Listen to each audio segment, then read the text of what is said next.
Hey everybody! Welcome, welcome! Oh shit, I left my fan on. I'll be right back.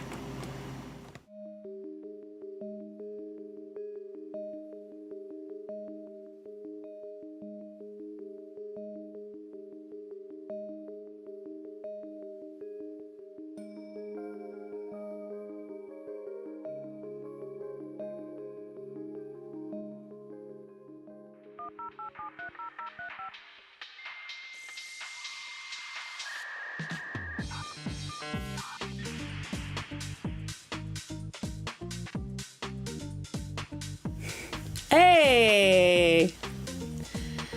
Nice seeing you for the first time today. The allergies are allergying. Hi everyone! How's it going? Yes, I think I will stick around this time. Happy Thursday! I have no idea what day of the week it is. Just really firing on all cylinders here. I don't think there will be a quiz today, Alex. Speaking of quizzes, I did a fun live on Tuesday about the history of lobotomies and how they were overwhelmingly done on women to control women. So you can find that on my YouTube channel if you would like to watch that. It was really fun. Great chat as always on that. Fan would have been fine. Mine is running anyway. I know, but then when I watch it back and I'm like doing clips, it's just so annoying, you know? Thank you, Moo Cow. Yeah, it was really fun. It was a good time. Tomorrow is Friday, obviously. We'll have the Friday H3 show. I will not have a show. I will not have an after party tomorrow because my wife and I are taking the dogs and we are going for a full day and evening in Vermont, and I'm really excited. We may or may not have gotten the dogs a stroller for this event. So, feeling very old lesbian right now. Oh, Alex says he'll be the substitute teacher. Great, perfect. Yeah, Vermont is like our favorite place, and we haven't been in a while. Because of a couple of things. I mean, obviously my niece and nephew are really young, and so we spend most of the summer hanging out with my family. So then it's hard to justify driving like 2 to 3 hours in the other direction. And also, the last time we were in Vermont, I had a really horrible anxiety attack. It was like, there were a couple of things going on, but it was really, really scary and bad. And so this trip tomorrow, this day trip tomorrow is like, in my mind, like replacing that trip, you know, like making new memories. So yeah, I'm excited. I'm excited to get up there. I don't feel scared at all. I don't feel anxious at all. We're going to just have a nice day. We're going to have a nice lunch. We're going to hang out in the river and, you know, soak and read and just have like a relaxing time. You've got mail. Oh. Vicky Morris Keene gave $5. I wanted to know your opinion on bad movies yet good because bad. Rolling on the floor laughing emoji. I'm a big fan of The Room and The Velocipaster. I've seen The Room. That was crazy. And Velocipaster I have not seen. That sounds wild. My cousin was an extra in like, I think it was like Sharknado 3. That's like the closest I've gotten to like a bad movie. But the way I enjoy watching bad movies is through Mystery Science Theater 3000. I like having like the commentary over it. Kate moved to Twitch so we can watch movies. Listen, I wish there was a way that streamers could do that. Like I really do wish there was a way to ethically do it because that would be so much fun. And I have tons of commentary, obviously. But like, especially doing rewatches and stuff, that would be so awesome. But yeah, so I love Mystery Science Theater 3000. That's how I watch bad movies. Otherwise, I want to watch good movies. I want to watch funny stuff, you know?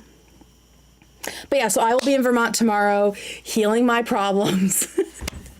Someone said OCD, and I think it was a combination of things.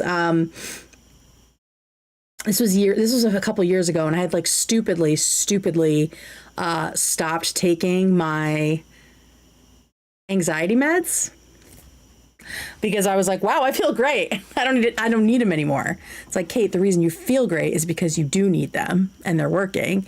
On top of that, my anemia just like went crazy. And so I was having like anemia symptoms, like, which I didn't realize could be like heart palpitations, dizziness, chest pain, like not just feeling tired. I was like, I'm having a heart attack because I have health anxiety specifically. So it was like everything set off everything. It was horrible.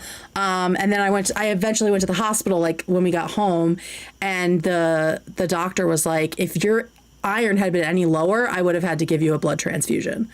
So if you're feeling weird, check your iron, friends. So yeah, that'll be fun. Yeah, it was not a good time. It was not a good time. I always tell my friends not to decrease or stop meds during the winter or during fascism. You can go up, but that's it. That's so true. That's so true. And I was really dumb to do that. So I learned a hard lesson that day. All right. So yeah, no show tomorrow.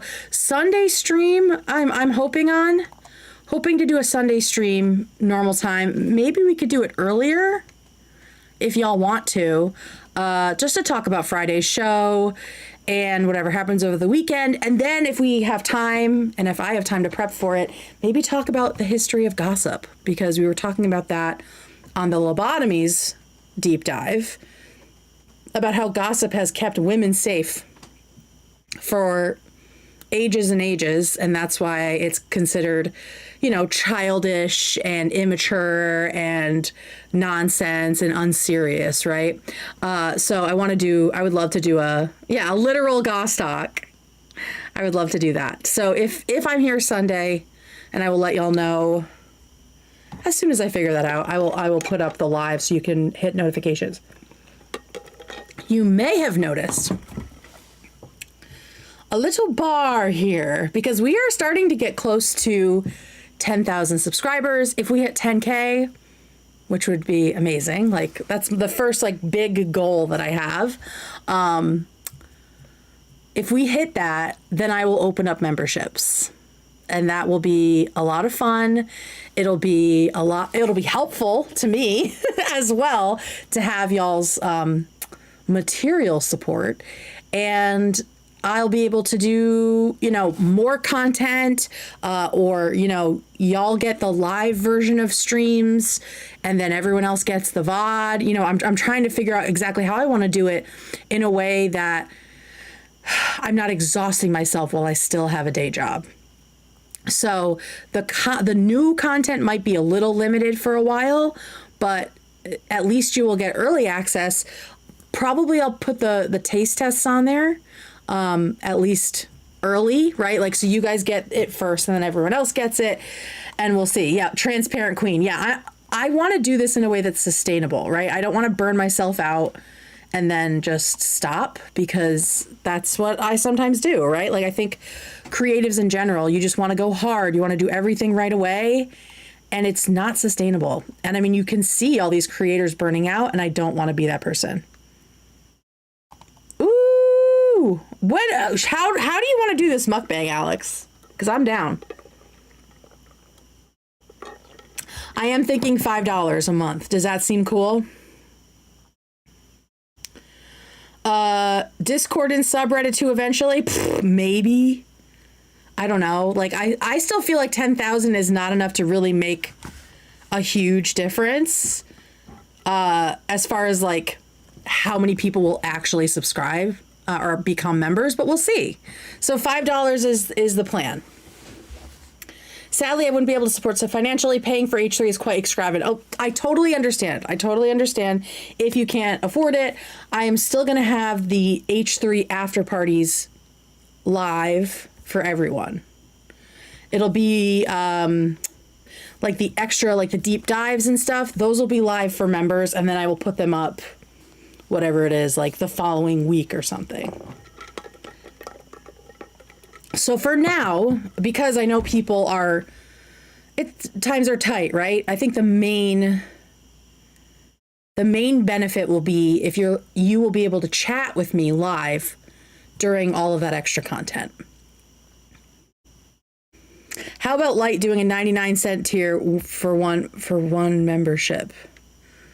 Yeah, we'll see. I'd like to shoot for 5 just because it makes it worth it for me too. Transparent queen, you know what I mean? And so yeah, so until then, until we hit 10,000, which is like 2,700 away, we will be subs only in chat. So hopefully this will encourage other people to join and chit chat with us. There's no timeout on how long you have to be subscribed to chat. You can subscribe and immediately start harassing me. So feel free. It has to be 5 for gifteds. Oh, okay, cool. So there's that. We have a packed show tonight. I don't know if you guys know this, but yesterday's episode was like weirdly controversial, apparently. I don't know if you're familiar. I don't know if you've heard on Reddit.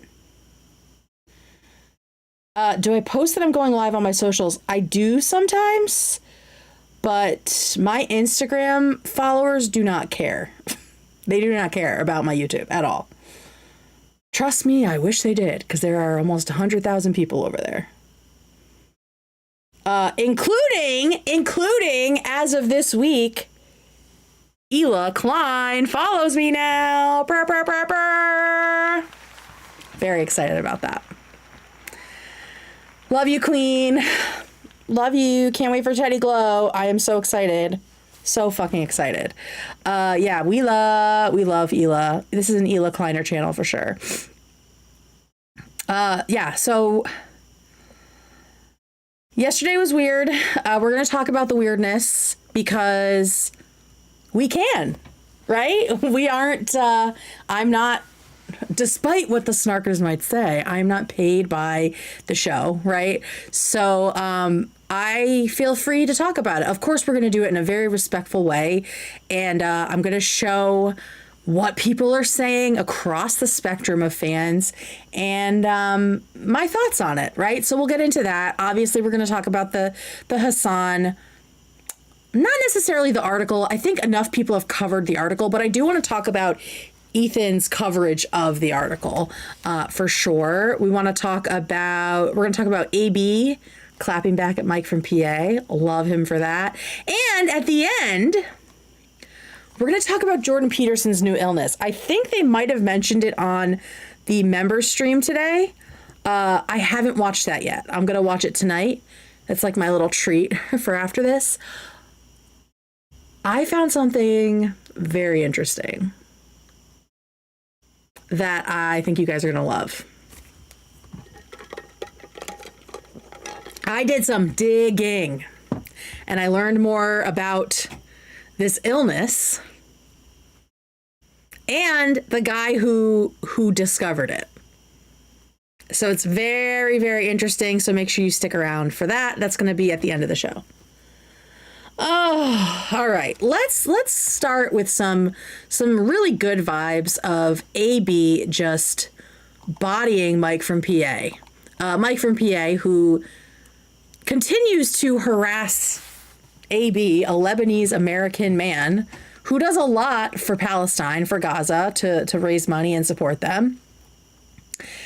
He decided to go after AB again, despite everything else. And let's look at this little exchange here. Oh, thank God that's already up. I really forgot that I did it. All right, so yeah, okay, so they're harassing him. He got like a new apartment. He did the tour. The LEDs are going to pay for themselves. What's a little genocide denial among friends? And then he responds, if I quit and sell all my stuff, do you want the couch in the photo? Oh, I love you, AB. And then, don't you feel deep shame that your entire life is in service of a creepy little Zionist while he justifies the Nakba? 1 million children starving, you worm. Yeah, like that's AB's fault. Like the reaches that these people do, it's fucking insane. It is insane. So then this was AB's response, which I loved. Can y'all see the whole thing? New subscriber! Yay! I hope you're a nice one. Yay! Thank you, Tot. Okay, so then AB says, I'll blow this up a little bit. I raised $100K for Palestinian children. I continue to talk about the genocide consistently on stream. He does. He also does a lot of, he does some pushing back of at Ethan on the show. I don't think you understand that H3 isn't my show. Call it a cop-out. I don't give a fuck. Yeah, it's AB's job, right? I'm sure he isn't thrilled with the way things are going right now, but this is his job. We have all been in difficult positions in our job, right? Not saying he doesn't like the work, not saying he doesn't, enjoy working there normally, but the environment is so gross right now because of people like Mike from PA. I don't care what anyone of y'all think about me. I care about the people of Palestine. I love this. And this is what I was hoping AB would get to, is this place of, I'm never going to make these people happy. I need to stop trying. I need to stop defending myself. I'm not concerned with appeasing an audience who is racist to the point of making up that I got plastic surgery to look less Arab. What the fuck, man? Thank you, Caesar. Welcome. Every time I disagree with Ethan, it's your army of shitheads who come after me. Yeah, exactly. Anytime. Oh my gosh. Yay. Thank you, Elitza. Every time it's your army of shitheads who come after me. Right. When he disagrees with Ethan, it's not enough. And as we'll see, because of course Noah Samson had shit to say too, nothing is ever enough. And I think this is something that Hila realized a long time ago, right? Where she was just like, it doesn't matter. Anything we do, they're going to turn it into something hideous, right? Something intentionally evil, right? They just apply malice to everything. So why even try to walk on eggshells? I'm done being used by y'all. Any disagreements I have with Ethan, I will discuss off air. I'm done giving y'all clips. I love that. I love that. And I love that he feels that he can talk to Ethan about what he disagrees with. You produce a podcast that is doing explicit Zionist propaganda, and you go around flexing the money you make doing it by showing off his new apartment as a streamer. Like, this guy, you are not the morality police, which is exactly what I said. Stop acting like a victim. I said, stop policing Arab people and how they handle their lives, weirdo. And then also, love you, AB. You're doing great. Fuck this guy. So I just have to say, oh wait, let's do Noah too while we're here, because this one is just as insane and was really hard to read. So Noah replies to AB's comment, and as of right now, I don't think AB has responded, nor does he need to, right? Noah Samson says, the only action you could take to even begin to work against the harm you've caused by enabling your pro-Israel propagandist boss in front of millions of people daily for the entirety of the genocide is to quit your job. Bruh. Did he have another? I thought he had another one. Oh, this is another thing that AB said. Comments like this is exactly why I'm nervous to say anything. One side calls me anti-Semitic, and the other is waiting for me to say anything so they can misrepresent it or use it against me. I'm not a victim, but just making it clear why I don't take y'all serious. 100,000%. So yeah, I just want to go back to this of Noah Samson thinking he has the right and the duty to get AB to quit his job, and that AB is somehow doing all this irreversible harm by being on the H3 show. Like, can we be fucking for real?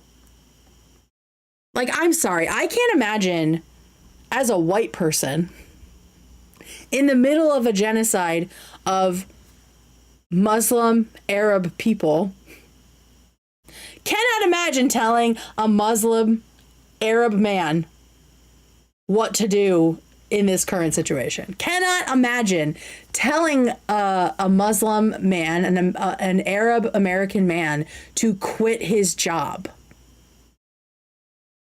To act like I know about their finances, to act like I know anything about them, and believe that I have the moral high ground. Like the layers that are at play in this situation, I can't begin to understand as a white lady, a white American lady who is also an atheist, and to think that either of these white men know what the solution is, and that it involves something a YouTuber is doing, is just like insane.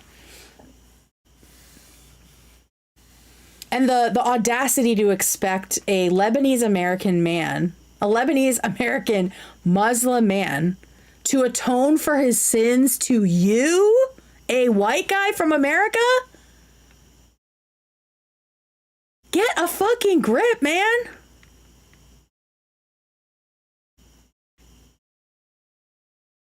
Would you do this in the Black Lives Matter movement? Right? Like that's like the most recent like big civil rights activist movement, right? And I'm just imagining the language that they have used to talk about AB, having it used on a black person, right? Like telling them that they need to quit their job.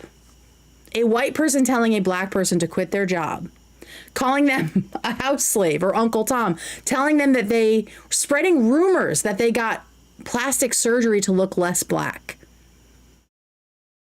Like thinking that you have a more complete understanding of the general situation, but also the personal, financial, emotional, spiritual situation happening within this person whose lived experience you do not have, assuming that the two of you are working with the same tools and access and history, and that they should make the decisions you would make with all of your comfort and privilege. Like that you're even thinking that you're close to being right is galling, gobsmacking. I don't understand it. I could never fix my face to tell a person of color how to respond to a situation that is directly impacting them the way that these men are doing. And that's the thing about these online leftists that drives me insane. Just one of the things, right?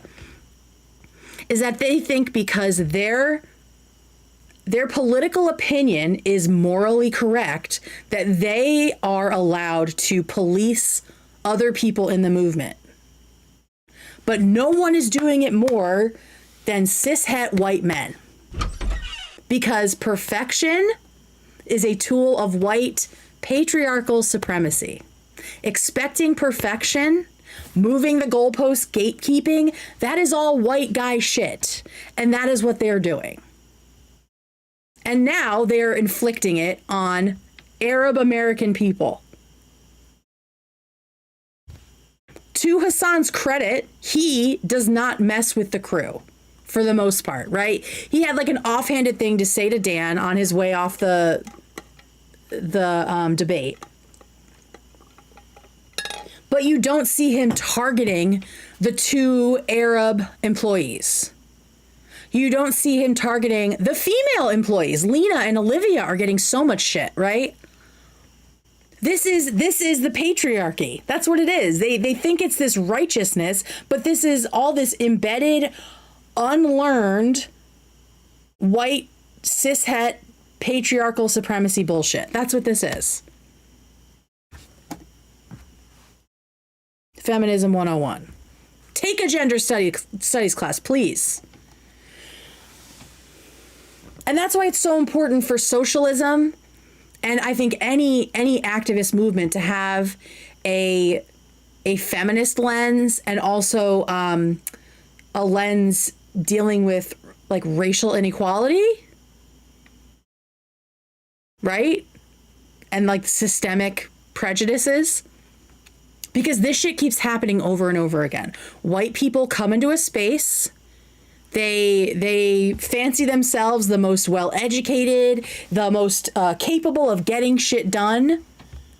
And then they go around shaming other people, shaming activists who have been working on this shit forever. Like AB was fighting for Palestinians in college. Mike from PA, what the fuck were you doing? Noah Sampson, what were you doing? Did you know where fucking Gaza was?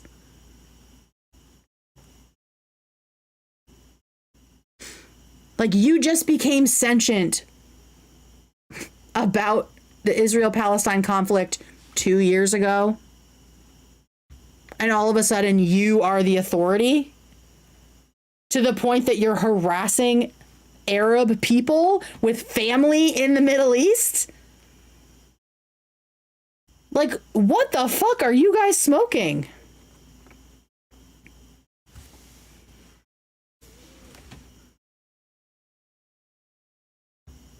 The arrogance of mediocre white men is a lesson to us all. If you feel like you're not qualified for something, go for it. Because we have 2 white men out here. 3 if you count Bad Empanada.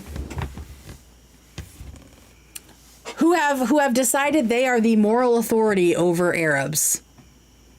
And they are the moral police, pointing out which are the good Arabs and which are the bad Arabs.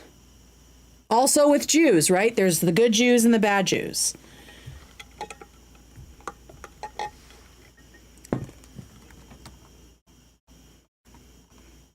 And we know why this is happening, right? We know why why these guys are targeting a worker, one of Ethan's employees, right? Like AB said, it's not his stream. It's not his show.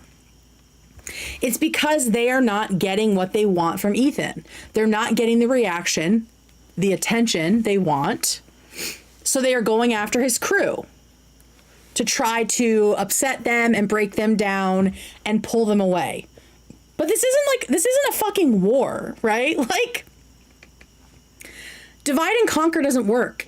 Ethan will hire other people if they leave. It will be awful if the staff are intimidated into leaving, right? But this isn't even a good tactic. You're just being abusive.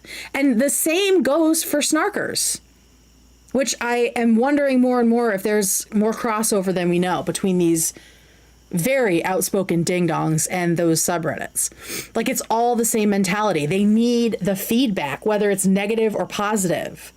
Like, they need someone to pay attention to them, and they're so fucking antisocial that they go about these horrible, destructive ways to get it. And when they don't get it, they go for someone who's even closer to them, like someone they can reach, someone whose reaction they know that they can more easily elicit because they can actually get access to them.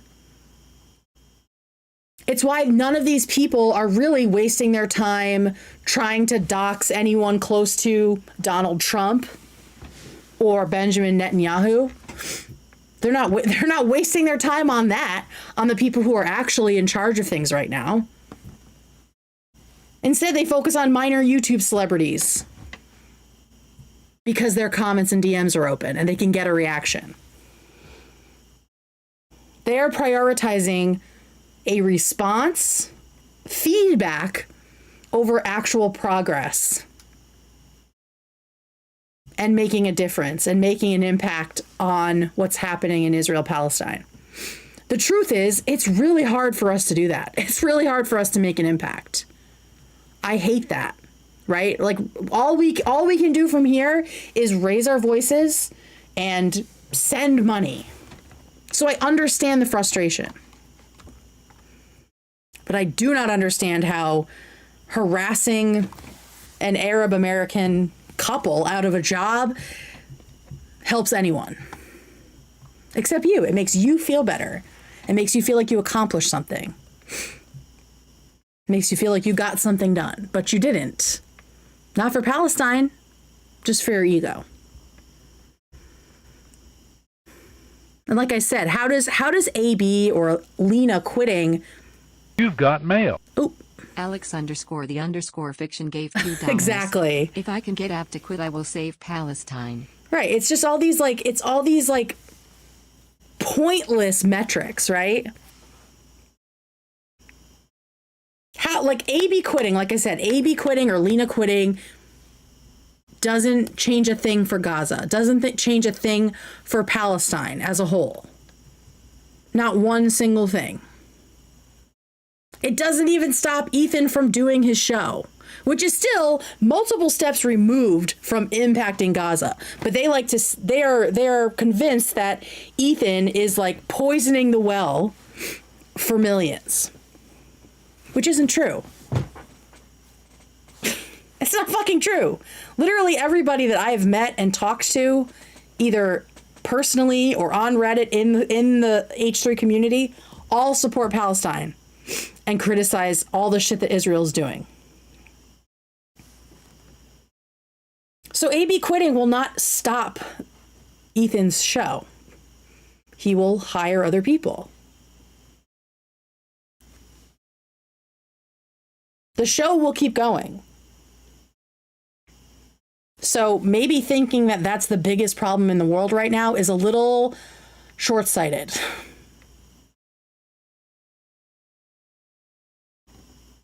Part of me is like begging for these people to get in some kind of physical real world community, right? Because they are so invested in how YouTube is impacting the genocide. I think they're overestimating that by a lot. Like the idea that YouTube politics is somehow influencing geopolitics. You're giving YouTube a lot of credit. You're giving yourself and your impact a lot of credit as well. But I also feel like if they get into community, their antisocial behavior is just going to be counterproductive and maybe get them kicked out of those movements. So maybe stay home and spare real people your weird shit, but like chill out in the meantime. Because right now, like your role as you're playing it, if you think that YouTube streamers can make a huge difference on what's happening, you're squandering your role. You're squandering it. The role you're playing right now is not impacting lives in Gaza.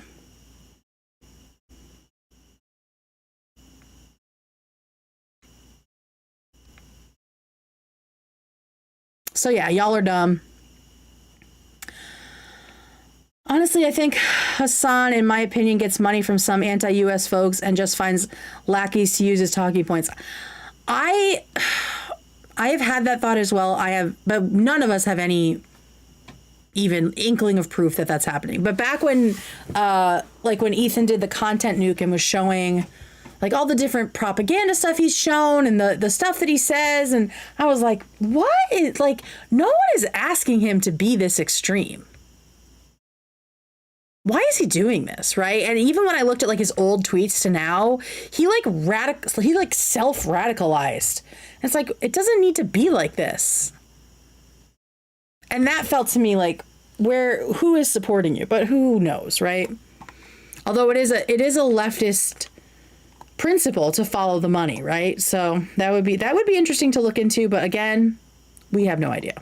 Russia would never invade Ukraine, right? Like, he loves Russia. He thinks, was it China invading Tibet was cool because everyone in Tibet was like rapists? Bananas. Okay, so that's that. Mike from PA sucks. Noah Sampson sucks. Mike from PA blocked me for calling him a weirdo. Like, these people are so thin-skinned. It is crazy. Thanks, sweet KP. Like, such a giant baby. And they're like, oh, you're such a pussy. Come over to Twitter and say it to my face. And then you're like, you're a weirdo. Immediate block. Blocked. What are we doing? What are we doing, gang? What the fuck are we doing? All right, let's talk about before we get into like the super serious stuff, I did want to talk about my issue with the Instagram prank guy that they showed yesterday. I mean, beyond it being just like totally stressful to me because I hate pranks. Like, I don't like when people are made to feel stupid at all. I don't like that at all. So that shit, I've talked about it. Infobren, cannot watch him. Cannot watch him. Physically, cannot do it. It's like repulsive to me. There's so much secondhand embarrassment that I can't do it. But there are elements of this that I think the conversation was missing, right? So I wanted to talk about it. I'm not going to show a ton of it because, like I said, I hate this stuff, right? And as you can see, I can dislike a piece of the show without making it my entire like personality, right? Like, there's gonna be ebbs and flows of shit we like and shit we don't like on the show, and that's just how it goes. All right, so let's just watch a little piece of this. Money though.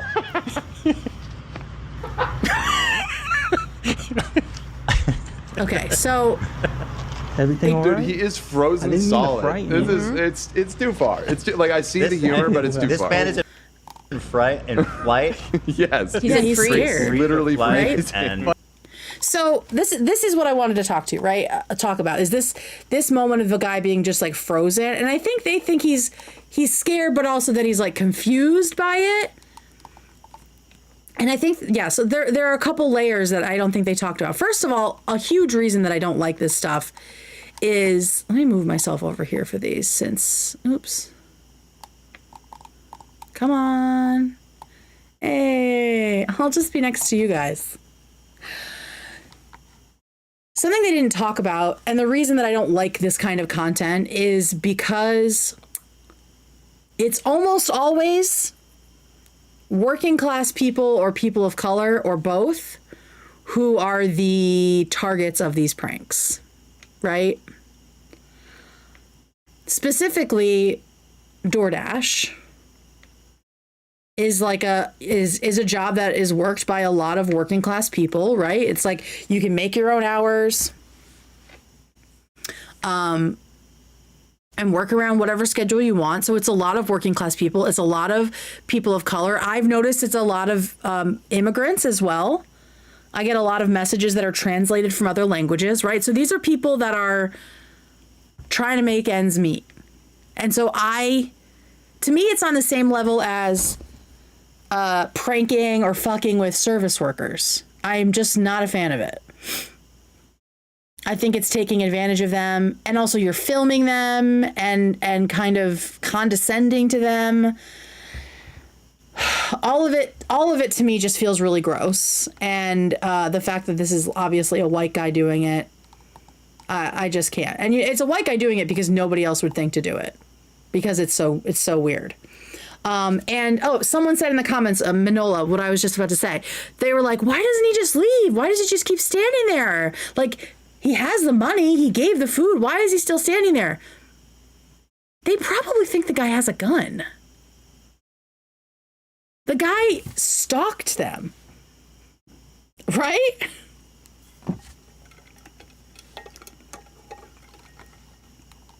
Especially the people of color. This insane white guy stalks you and says he has bodies under his house. And then you show up and it's the same guy. That's like a horror movie. So yeah, if I'm this DoorDasher, I'm thinking if I turn around and run, he's gonna fucking hunt me for sport. 10 out of 10.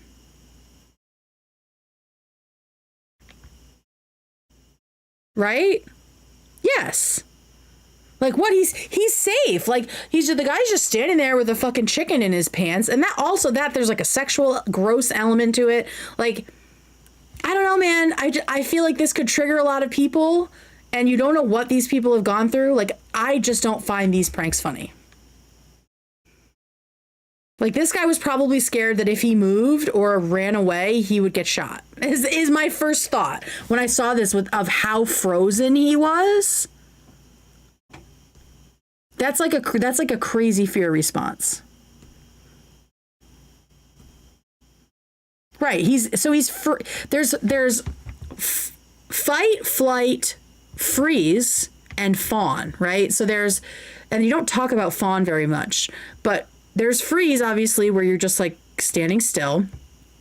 But fawn is when you are trying to appease the person so they don't hurt you. Right? That's like the fourth response, like trauma response. Fawn does sound pretty.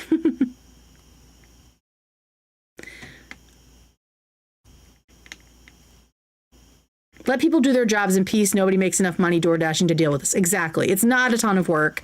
And it's quote unquote unskilled, right? So it's going to be people who might not have the best education, or they're hard up, or for whatever reason they can't work a standard 9-to-5 job, right? And so to take advantage of these people who are just like totally vulnerable, showing up to your house, they don't know who you are, but you know them, right? Like, you know their name. It's just weird. As a door dasher and a woman, if this happened to me, I would literally quit. Also that. Like, how many of these people quit after this interaction and then don't have a job? Like, how many people did he scare out of a job with this crap? It's just more of an example of white guys not taking anything into a fucking account before they do it.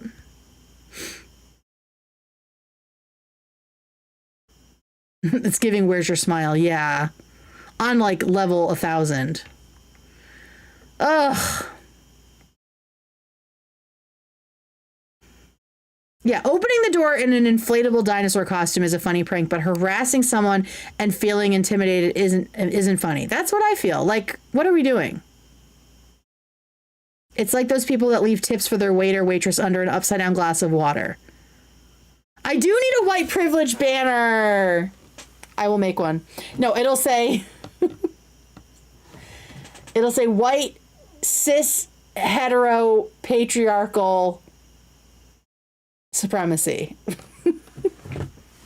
Like the full gender studies name. All right, yeah, I'll definitely get that. You're the only one here who liked the video. Oh, that liked that video. Well, but that's the thing. Like, we can disagree about it, right? It doesn't make you a bad person if you like it.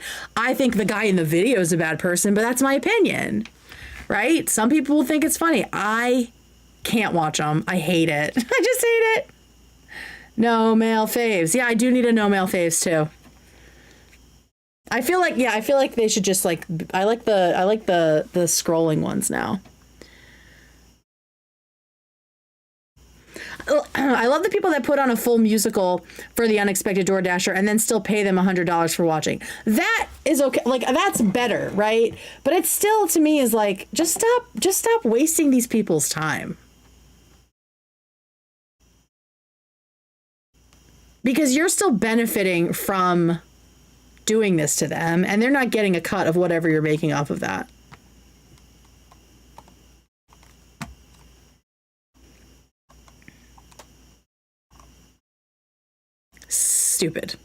Stupid stuff. So yeah, that's not something I'm a huge fan of, and I think Infobrin kind of like toes the line on that, and it's just really uncomfortable, and so I'm not a fan of that stuff. But that's okay, right? Like, we all like different things. It doesn't make anyone a monster. As a former dasher, I would have loved this type of interaction, even if I was weirded out. I think if the guy told me before it was over, like, I'm just kidding, I still wouldn't like it. But I hope that he at least gives these people peace of mind.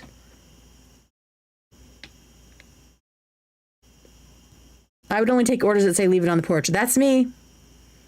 I say leave it on the porch. We don't need to see each other. Enjoy your day. It's a psychological experiment I shouldn't be watching, right? He gives them money, but like, I don't know. Have you heard of bum fights? People pay bums to fight. Does that make it cool? Does that make it okay?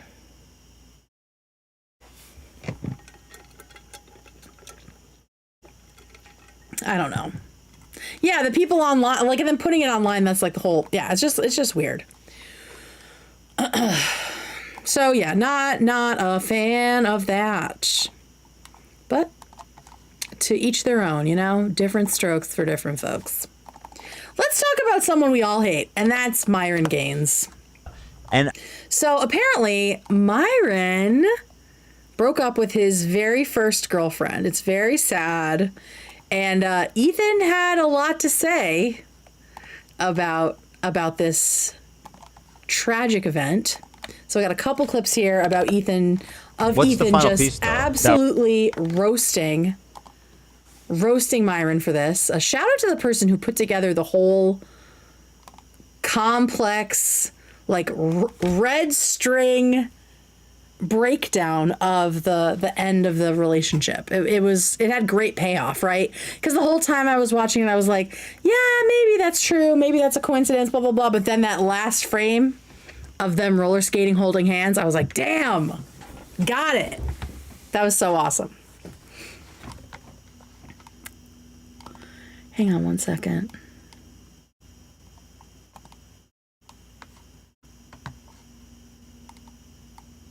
Okay. Sorry. All right. Now let's talk about Myron. All right. So first we get a lovely breakdown we get Ethan breaking down who Myron even is for Tom. I love when Tom Ward is there because he's like a fresh audience. He's like when you have to explain all of your internet stuff to your parents, right? So we get to hear like a nice recap of what Ethan thinks about Myron and who he is. Ready, set, go. and Myron has said this is his one and only, his first relationship. The guy who's probably in his 30s. I don't know how old he is. If he's not in his 30s, he's pushing it. His hairline says 30s. 35. Oh, His hairline. 35, and this man he's giving men advice on how to date.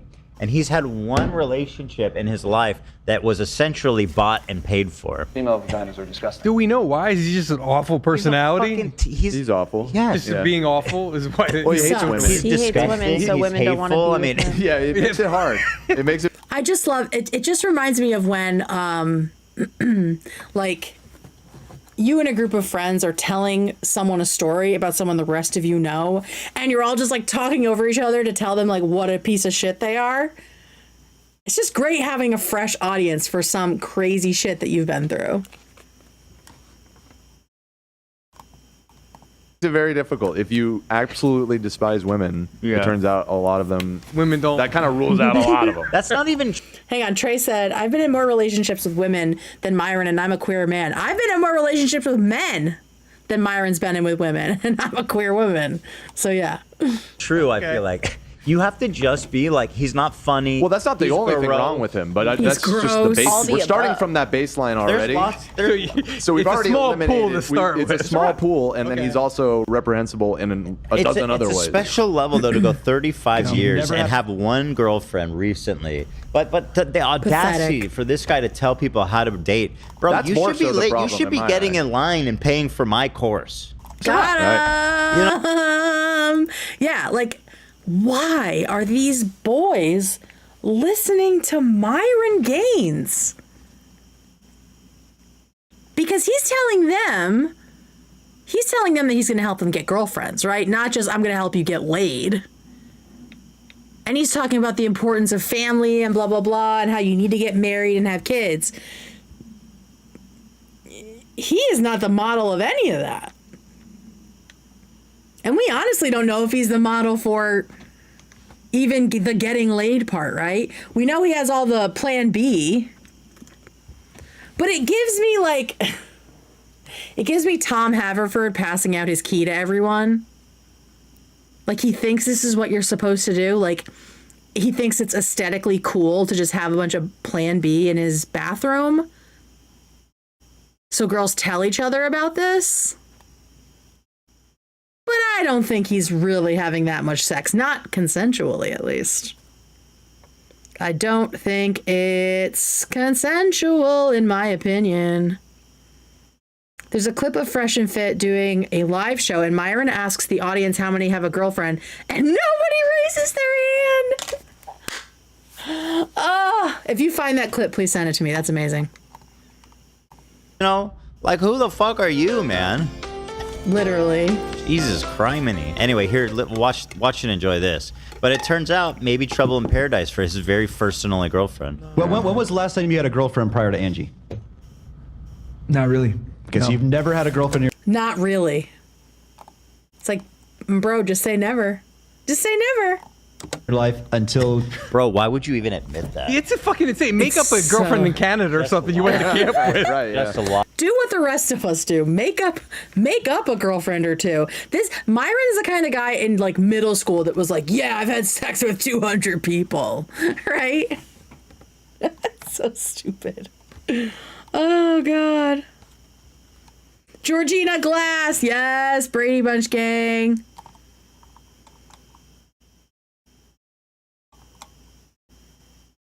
Okay.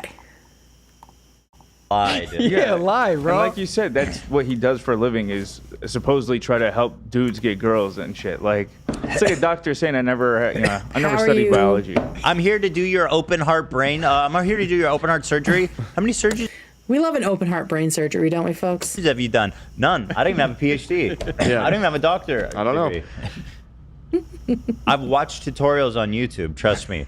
What would you say you're teaching people? How to be a fucking virgin? Yeah. I've had just sex with- how to completely alienate yourself from women. Like, that's what this is. It's like, I'm gonna make you so radioactive to women, but I'm not gonna tell you that's what I'm doing, so you keep needing me. Right? It's like planned obsolescence.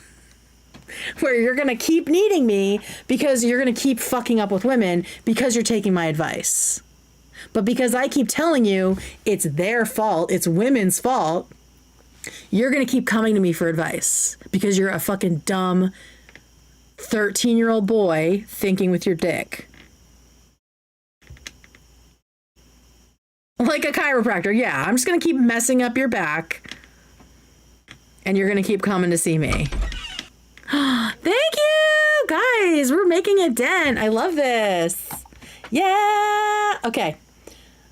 Back in. With thousands of women. No, you haven't. Now you haven't. You absolutely have not. No Jewish girls for him either. So Well, That's a relatively the small Jewish pool. girls aren't. But sure. All right. So that's the first clip, and I just love Tom getting the update. Myron's whole strategy with women is just the Always Sunny skit. I haven't seen Always Sunny. I've tried to watch it a couple times and I just didn't. I don't know. I didn't hook into it. But now I've been to Philly so many times and I love it so much. Maybe I'll try it again. Thank you. Thank you to the mods. They're doing a great job tonight, welcoming everybody in. Thank you for subscribing. Oh my God. Imagine meeting a guy at a party and then looking him up and he's a Fresh and Fit. Oh my God. I would lose it.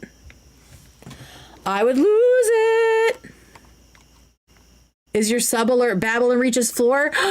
You're showing your youth. People in chat, tell who was that? Tell Solo Man what my sub sound is. If you know it. Oh, you're old. Oh, other direction. The sub sound is your door. It's the I'll give you guys a second because I know the chat's delayed. It's not Abba and Preach. It is the AIM door opening when your friends came online. Let's go, y'all. It is the AIM friends signing online sound. Thank you, Lana. It does kind of sound like the squeaky floor. So it serves two purposes. Before your time, yeah. And then I've got the You've Got Mail for super chats. We've got olds in chat. Yes, we do. To be honest, I thought it was the Minecraft door sound the first few times I heard it, and then it hit me like a ton of bricks what it actually was. Deep cut. Deep cut for the elder millennials in the crowd. That's 100% AIM. Makes me want to type ASL. Yep. Dude, I was in way too many chat rooms I should not have been in. The internet was the Wild West back there because our parents had no idea what it was. My sister, this is a great story. Way back when AOL, before AIM, when it was just AOL and you had to put the CD into your computer, AOL was messy because if your friends were online and they were in a chat room, it told you what chat room they were in. And so my sister caught my uncle, who was married to my aunt, caught my uncle in a chat room called Romance for Millionaires. He was neither open for romance nor a millionaire. My sister was like 11 years old and she was like, oh, guess who I saw? Isn't that crazy? Oh, it gets worse. I mean, it gets crazier. I'll tell you a whole story about their whole thing on the members. That's another great story. My family has some wild shit in it. Okay, so that is the first clip.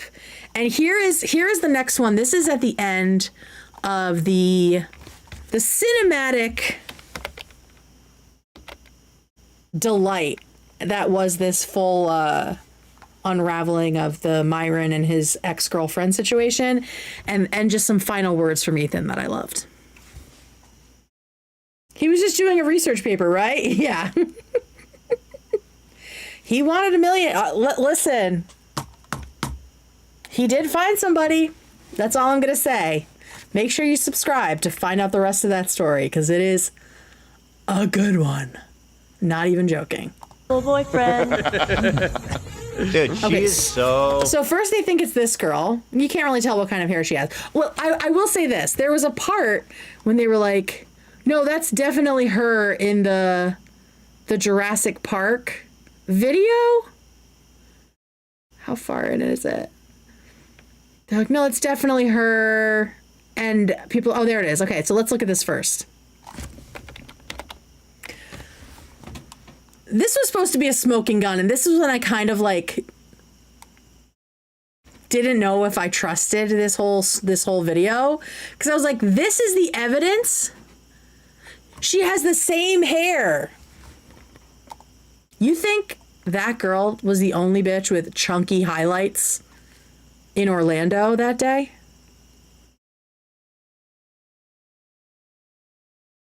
Like, that was all I could think. I was like, that is just Florida hair right there. What are we doing? Like, please. You think she was the only girl in Central Florida with chunky highlights on a day? That is not balayage. That is not balayage. That is like pulled through a cap with peace and love. How do I know? Because I have had that done in high school. Yeah, started with the weakest evidence. They did a great job. That is not balayage. That is chunky ass highlights. Groupon balayage. Those are freehand. Yeah. Those are freehand. Listen, I love it. I love Y2K culture, okay? That is our shit. The thing that people are calling money pieces now, where you just do like bleach the two front pieces on your hair, is so 90s. When I was a freshman in high school, I went to homecoming and I at home bleached the two front pieces of my hair specifically for homecoming, because obviously did an updo with like 1,000 bobby pins with the twists in the front, PC front. But then what happens when you put that shit up in a normal bun or ponytail? What happens? Skunk. Fucking skunk streak. For months. Listen, I like chunky highlights, but to say that this girl was the only one in Orlando with chunky highlights any day of the week is just crazy. It's just crazy. So that was where I kind of was like, I was feeling very Elle Woods when I was like, how many perms have you had in your lifetime? Chutney. Okay, so here's the roller skating part. That's the end of the video. Okay, here we go. They could not be having more That is fun. awesome. Yes. That Their looks skates are awesome. glowing, just like their romance. Oh my God, hang on. The short bangs. Like the Courtney Cox Scream 2 or Scream 3 bangs. And then the Buffy season. Is that season 2? That she had for like half a season 3, maybe it was? Crazy. Myron could never. All right, here's the final puzzle piece. Holy smokerinos. She's carrying a boombox and skating and All right, so they think that this is the girl. Angie was her name? They think this is the girl first. Oh my wow. The time of her life. Listen, if you can pull off micro bangs, go for it. I can never have any kind of bangs because I have curly hair. It's Good for her. These Hell are the yeah. good old days. It might be. I think I love that's those magic skates. on her blades. That's not even. That's not even Right. lighting There's up. no That's LEDs 3 in wheels, the- not 4, right? This makes me want to start fruit booting. Yeah, it's pure energy. Yeah, it's glow from leaving Myron's ass. Oh my god. It's grow from leaving his ass. Good for her. She's like, I'm That so looks like happy so I don't much have a fun. horrible boyfriend. Dude, she is so She's living her best life. She really is. Good. And she's curing Wait cancer for while she it, does it, which wait is for incredible. it. What's the final piece though? That was my this video. was his video. Yeah, I No, think no, so. no, no. And this is August 8th. Nope. Oh, here he is. Whoa, that's them. That wasn't her. Here they are holding hands. Busted! Busted. Bye-bye, Myron! Bye-bye! Yeah, I love the rollerblading conversation about how gay it was or how gay it is. I dated a skater in high school, and yeah, they called it fruit booting. For some reason, I don't know why rollerblading is seen as gay, but that came out of skateboarding culture, as far as I know. I wasn't a skater. I was forced to watch skating when I was still dating boys. I was forced to fucking record my boyfriend doing kick flips and pop shove-its in his driveway.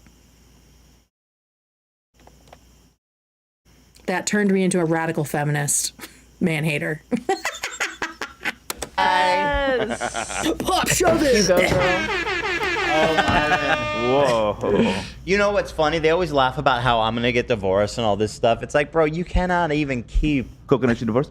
A single girl. a girl in a hypergamous relationship where Beating up this apparently in your mind she's only motivated by status and money, and apparently that's all you have to offer, and you can't You keep can't her. keep So that means you're her. broke, you're ugly, you have no status, you're not famous, nobody cares, nobody likes you. I mean, what's left? What do you have left, bro?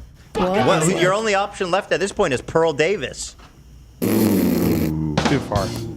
The two That's most too far. unfuckable Too far, people yeah. on the planet. Love's right, I'm that's- sorry. I'm sorry. Ethan, Far? No, Myron, they deserve each other. They absolutely deserve each other. I don't want to hear that that's too good for fucking Myron Gaines, please. Pearl Davis is just they I deserve don't each wish other. that on Myron. Why can't we Talk about I mean, they have this in common.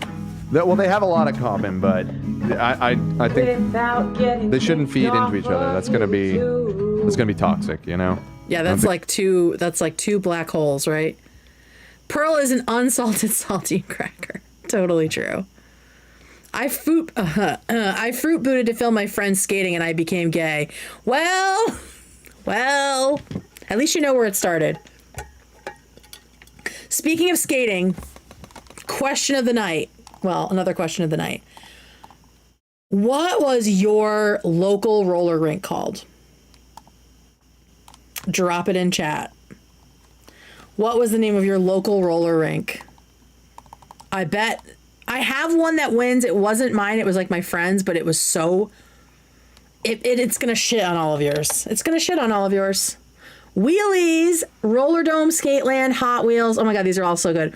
Sorry, rolls on holes? What the fuck does that mean? Wait! United States of America? Are you from Rhode Island? That was the one I was gonna say.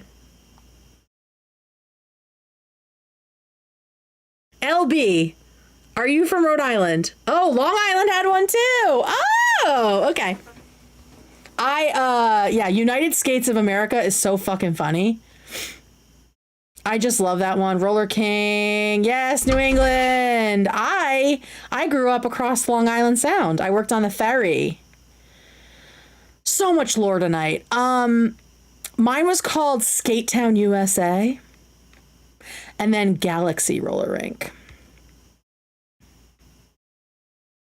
United States and New... I mean, it's. I guess it's not that clever, right? But man, when I heard that one, I think it's in Narragansett, Rhode Island. I was like, holy shit, that is so good. My town doesn't have one. Oh, no. Skate World. Galaxy sounds trippy. It was fun.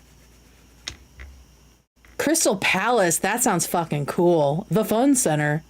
They turned my childhood one into Skate-A-Mania for the Stranger Things set. Oh, that's cool. And never changed it back to its OG because it's good for tourism. That makes sense. Hot Wheels off Cape. Okay, New England. My aunt lives in Narragansett. Ugh. I miss Rhode Island every day. I lived there for a long, long time. Oh my God, Galaxy Roller Rink episode? Yeah, Haley. I got cheated on in Narragansett. Oh my God. Was it at a bar? I went to school at the University of Rhode Island, which is close to Narragansett, which we called Down the Line. And there were a lot of sloppy, gross things happening down the line.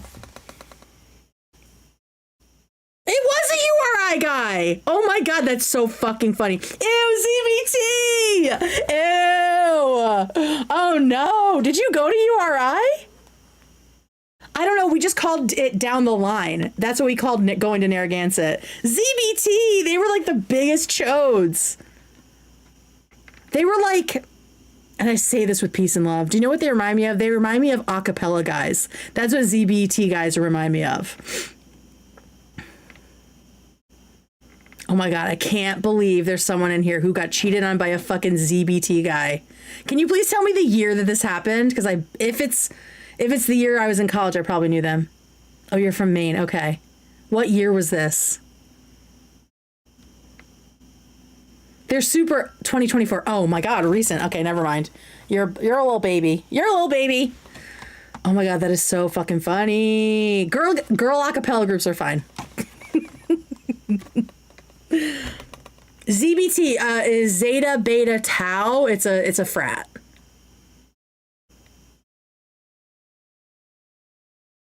I also had a bad experience with the ZBT, but I went to Bama. Listen, they were the guys on campus that they were like the nice guys, right? But they were not nice. Fun fact, I was the beatboxer in my female a cappella group. I need to see that video. I need to see that. I wish there was a cool sorority, right? Like I knew some people in one that was kind of cool. I think it was Zeta. And those girls were cool. They were kind of like me, but in general, not my vibe at all.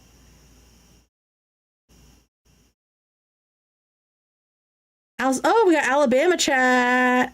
Nice guys never are nice. It's so true. All right, so there's that. I am very happy for Angie and Myron. Whenever you're ready for some actual dating advice, because clearly you need it, I'm sure that Ethan will be ready with open arms to talk to you about how he locked down a successful CEO, gave her 3 of his babies, and is probably making a lot more money than you.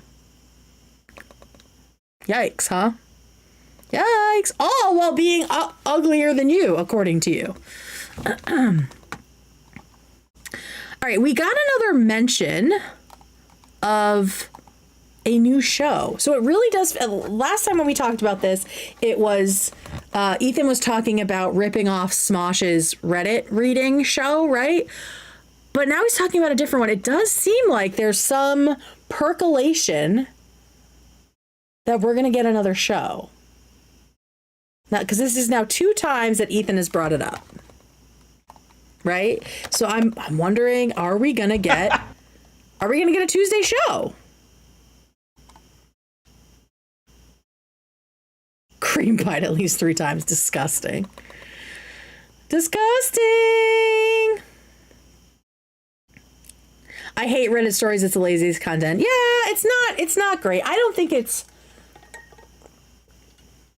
maybe they could do a lot with it, you know, but I don't know. So yeah, I'm just wondering, it's been mentioned twice now. The first time kind of felt like a joke, right? Kind of like the Good Mythical Morning thing, but it sounds like they're noodling on something, which I love. So let's hear what Ethan has to say about his new idea. I think this is based on what he was talking about with Fresh and Fit and some other things. Totally. Oh, for whoever's in the wrong. The truth is, Which guys, is most likely him. I really am. When it comes to relationships, you know, Trisha and Tana have this show where they give people relationship advice. Neither of them with peace and love should be doing that. I should be doing that. You think you're more qualified? When do I ever give bad relationship advice? Name a single instant. Off the dome, I guess I don't really know, but I'm Oh, sure. Dan the Hater stumped. Dan the Hater stumped by Ethan the Family Man. Yeah, I think in the past when I've heard Ethan give advice, it's been sound, and considerate and not sexist, right? Like it seems like he's very considerate, and it seems like he's thinking about his relationship with Elo when he gives advice, which I love. Somebody knows. So I'm trying to think of formats for new shows we talked about. Formats for new shows we talked about. So are they going to change one of the Monday, Wednesday, Friday shows? Are they going to add a Tuesday show? Maybe now that they're up to speed and they have a full crew again, they're thinking of changing things up, which is great. I think given the weirdness of yesterday and the way that people are reacting to the weirdness, it sounds like it's time for a little shakeup. Ethan has talked about boosting the algo with another show. I just don't know how serious that is, right? Because he always talks about like, yeah, let's rip off Good Mythical Morning so we get up on the charts more and we make more money, right? So I don't know if they're really going to add a show. I mean, he's been joking about five days a week for years now. Or if they're going to change up one of the 3 weekly shows. I know they were trying to do a show with Brittany Broski before things really blew up, but an outside presence would be welcomed. I didn't know that they were doing that. Is that true? Chat, is that real? The crew has really grown in population and I love it. Me too. And I think, people were really impatient for that to happen, but it takes time to hire people and onboard them and like find the right people, right? So I'm glad that they took the time they needed. But yeah, I don't remember. Oh, he was interested in it, but I don't think it went very far. When she unfollowed him. Oh, right. Okay. All right. So here he is talking about the other formats. I don't know if that's a good format or if it's like too done. Relationship advice? Yeah, and people write in. I mean, it could be fun if it's done good. I just don't think. I don't think Trisha and Tana do it good. With peace and love, of course, to continue the peace and love. We could always. I think that one issue is that it's automatically going to have a bunch of people lying just to be read on the show. Something with Harley would be cool. Someone actually mentions that in a later bit that we'll talk about. Let's do episode 2 of Make Ethan Laugh. We've all been waiting. Make Ethan laugh, coming back. Like going on 5 years. Dude. All right. Wait, what does this mean, love? All right, so that's that. It's just like another little drop in the bucket of Ethan talking about a potential new show, and it's unclear if that means we're gonna go back to like trying different things at different days, like we did with H3 After Dark, And then Off the Rails. Off the Rails was so fun. I would love if they did some like an unhinged day like that again. Or if we're gonna get just a brand new Tuesday show, right? Or whatever they're thinking. So there's that. And I mean, if they're really looking for a new show, I hear after parties are fun. Just kidding. I'm just kidding. Girl with a Mic Tuesday show. Wah, wah, wah, wah. Yeah, that'd be so silly. Variety show Tuesdays involving Morgan and Tamara. Yeah, that'd be awesome. Tangent Tuesdays. Well, I'm trying to do. You know what? It could be Tangent Tuesdays. I like that name, Kelsey. I was thinking of like True Crime Tuesdays, but I hate being boxed in. Because I like doing a Tuesday show because I don't do a Thursday show. So yeah, I'm thinking of things. I'm cooking on things too myself about new shows. Does anyone know anything about the weirdness of yesterday's show? We're gonna talk about it. I don't have any information that you guys don't have, but we're gonna talk about it. Because there's a lot of elements to it, but there's a couple other little things that I want to get to first, and one of them is the shocking leak that happened on yesterday's show.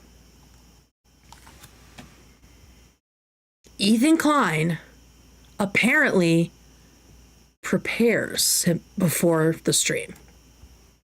Get a load of this, guys. Get a load of this well-organized outline about Hasan. Can you imagine Ethan Klein preparing for a segment?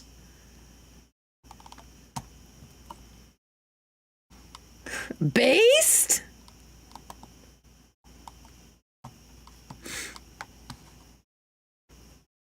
Yeah, it might be for his video, but this was also a lot of stuff that he talked about on the show that day, right? Like I look at this and it looks like the doc that I prep every day for you guys. Should I leak my doc right now? Oh my God, should I leak my doc?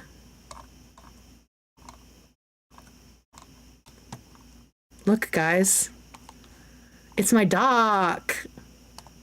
I even highlight the stuff I don't want to miss because I have ADHD.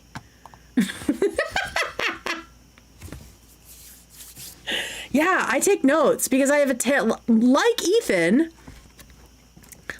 I have a terrible memory. And I'm a writer, and so I remember things better when I have an organized sheet to work from and read from.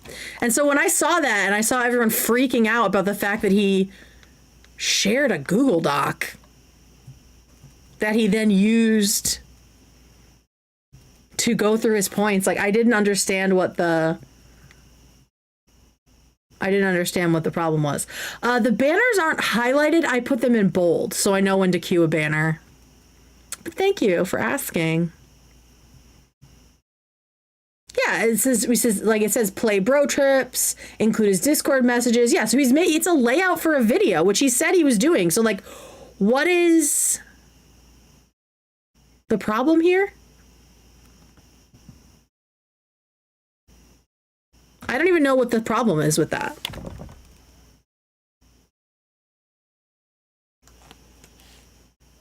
What do you think the Nelk Boys notes look like? A lot of crayon, I'm sure. The link was a public Google Doc, so people were able to get into it, and it had Galia's full name on it. Oh, great. So not that smart. But literally, like, he's making a video about someone. Of course, the whole thing is going to be about him. I don't know. I just thought this was silly. But they're all silly when they do this, right? So... yeah, I saw that and I was like, oh, it looks like when I prepare for an episode, like this is what my shit looks like. So I don't understand why exactly that's scandalous or why it's more obsessive than just like going off the cuff, right? Thank you, Teresa. Like, could you talk about something for 75 minutes without any sort of like outline?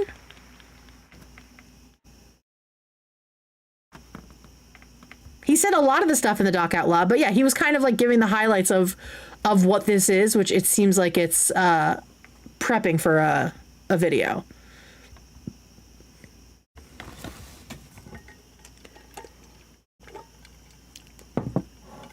Nelk Boy notes, agree and do not blink. Yeah, exactly.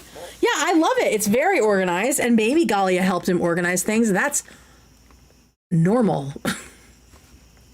People have assistants who help them with things. Like, it's just more proof that these people have never had a fucking real job and don't know what being a creative is like. They don't know how you take an idea and turn it into something tangible and real.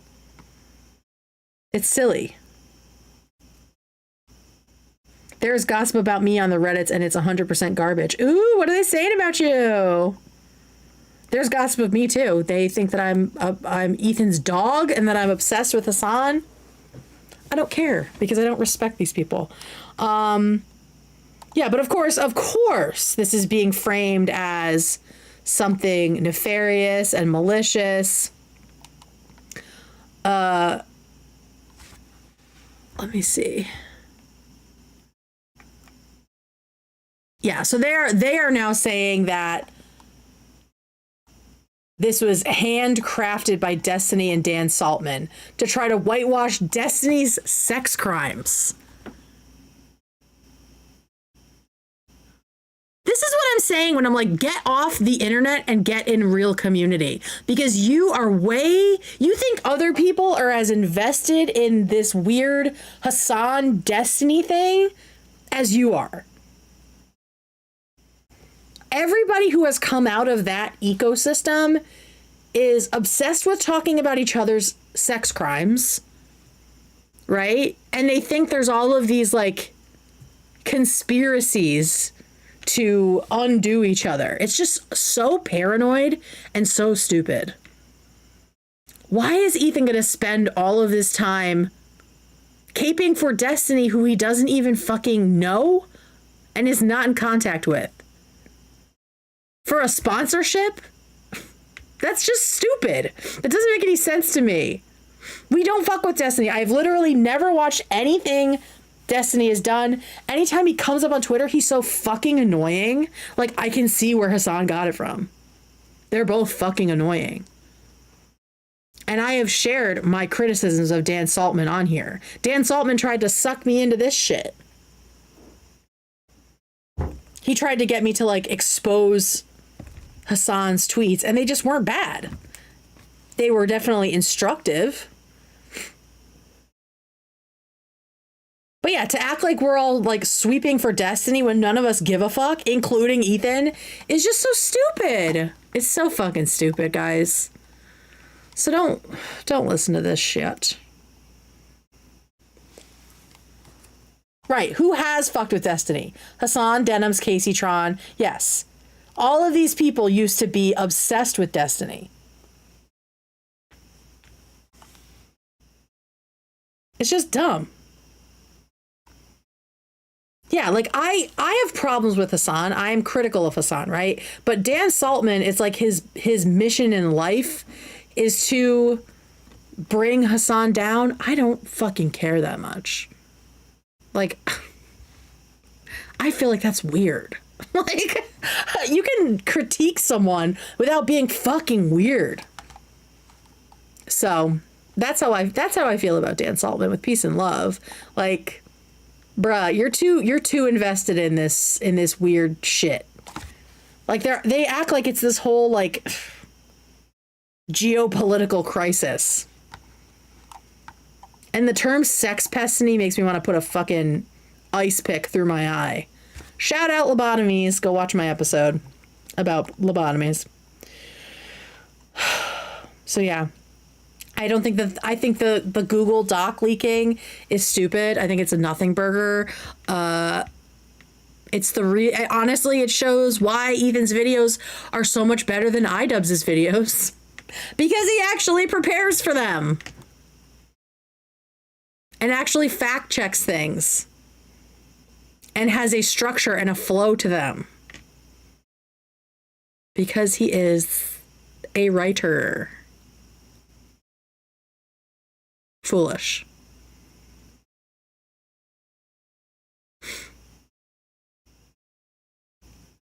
Destiny's Child, but Destiny is Destiny and the child is Hasan. Why does that make you salty? Why does what make what salty? All right, so there's that. I don't think that Ethan is in cahoots with the Destiny cabal to bring down Hasan. I think he dislikes Hasan for a lot of his own reasons and has a lot to say about him because Ethan Klein has a lot to say about everything. Not that complicated. I think the Hasan orbit needs to learn about Occam's razor. Yeah, none of us are watching fucking Destiny. Trash. So the rest of... Oh, hang on one You've second. got mail. Stephen Mix gave $4.99. Thanks, Steven. Not to derail, but you said you're a writer. Can we not gloss over that? What do you write? What genre? I'm a fiction writer. I got my MFA in fiction. I have published a couple short stories and I'm working on another short story, and I have two books in a drawer, essentially, that I'm working on as well, but haven't worked on them lately. But I do have a writing retreat coming up in October that I'm very excited about. There are a couple places you can read them. I will share them on for members. I'm going to stick it to members because that's what I want to do. The genre is literary fiction. It's pretty straight. It's like straight fiction. Although I have kind of been getting a little bit more into magical realism and like fable-y kind of things with a new story that I started. So that's been fun.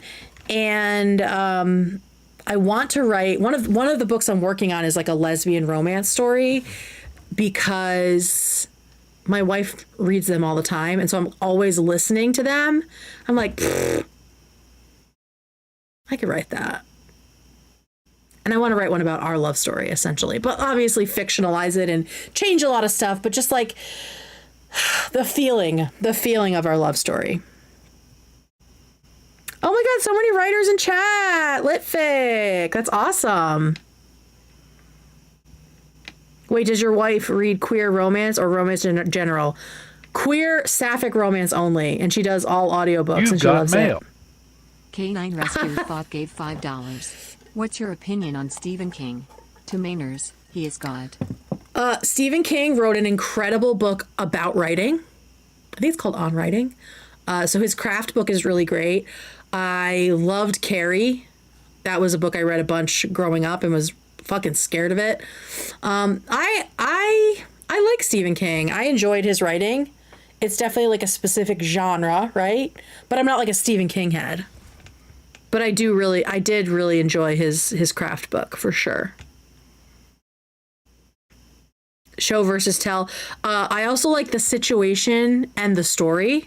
That's like one of my favorite craft books. It's very, very helpful. So many writers.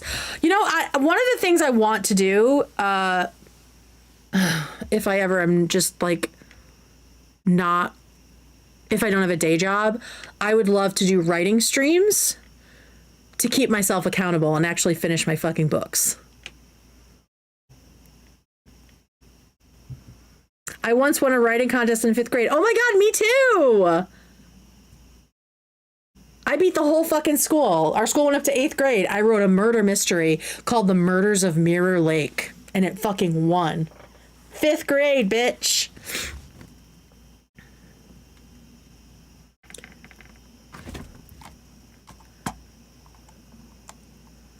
I was just in Bangor thinking about rereading several of my favorite King books. Yeah, I think he's great. I like the way he talks about writing, and I like his writing. It's fun. Do you follow all the NaNoWriMo drama that led to them ending it? No. Let me tell you, National Novel Writing Month, I always wanted to do it, never fucking got more than a weekend. But that's the reason I would love to do just like accountability, like writing streams where like every super chat I take a break, or every like 20 minutes we take a break. Something like that, right? Like if I have, that's a dream. That's like a pipe dream stream kind of thing. Oh my God. I'm going to look into that. Let me write that down in my notes. That sounds like a fun stream to talk about. Ooh, do we want to talk about Taylor's new album before we talk about Hasan for the rest of the time? Best believe I'm still bejeweled when I walk in the room. I'm just gonna make the whole place shimmer. You've got mail. Hector Guisar gave $9.99. Hey girly. I watched the H3 show while working, and with this after party show it's nice to see we all have similar thoughts. So here's $10 since I technically get paid to watch the show less than 33. Oh my God. Thank you, Hector. I love that. Thank you so much. Yeah, it is. That's what I thought. Like, one reason I wanted to do this show is because I think, and I think it's especially true for today, and based on stuff that happened yesterday in Reddit or on Reddit, I feel like things fester more on Reddit. I like to just talk about them. It's like when you get in a fight with your friend who you haven't seen in a while via text, and then you see each other and you're both just like, bitch, what are we doing? You know? I think like written, it's just allowed to fester. And I like that we should just like talk about it, you know? I love the cover. The cover. Okay, let's talk about Taylor. We're going to talk about Taylor Swift's new album before we get into talking about Hasan. So let me pull up a couple of things because the bitch is not afraid to reference. Okay. She is not afraid to reference, and we love that. There are a couple of references. I don't know if I know one of them is intentional. But the other one, I don't know if it is, but it's, to me, spot on. Okay, open image, a new tab. I don't know why it's making me do that. Let's try this one. Okay, and then...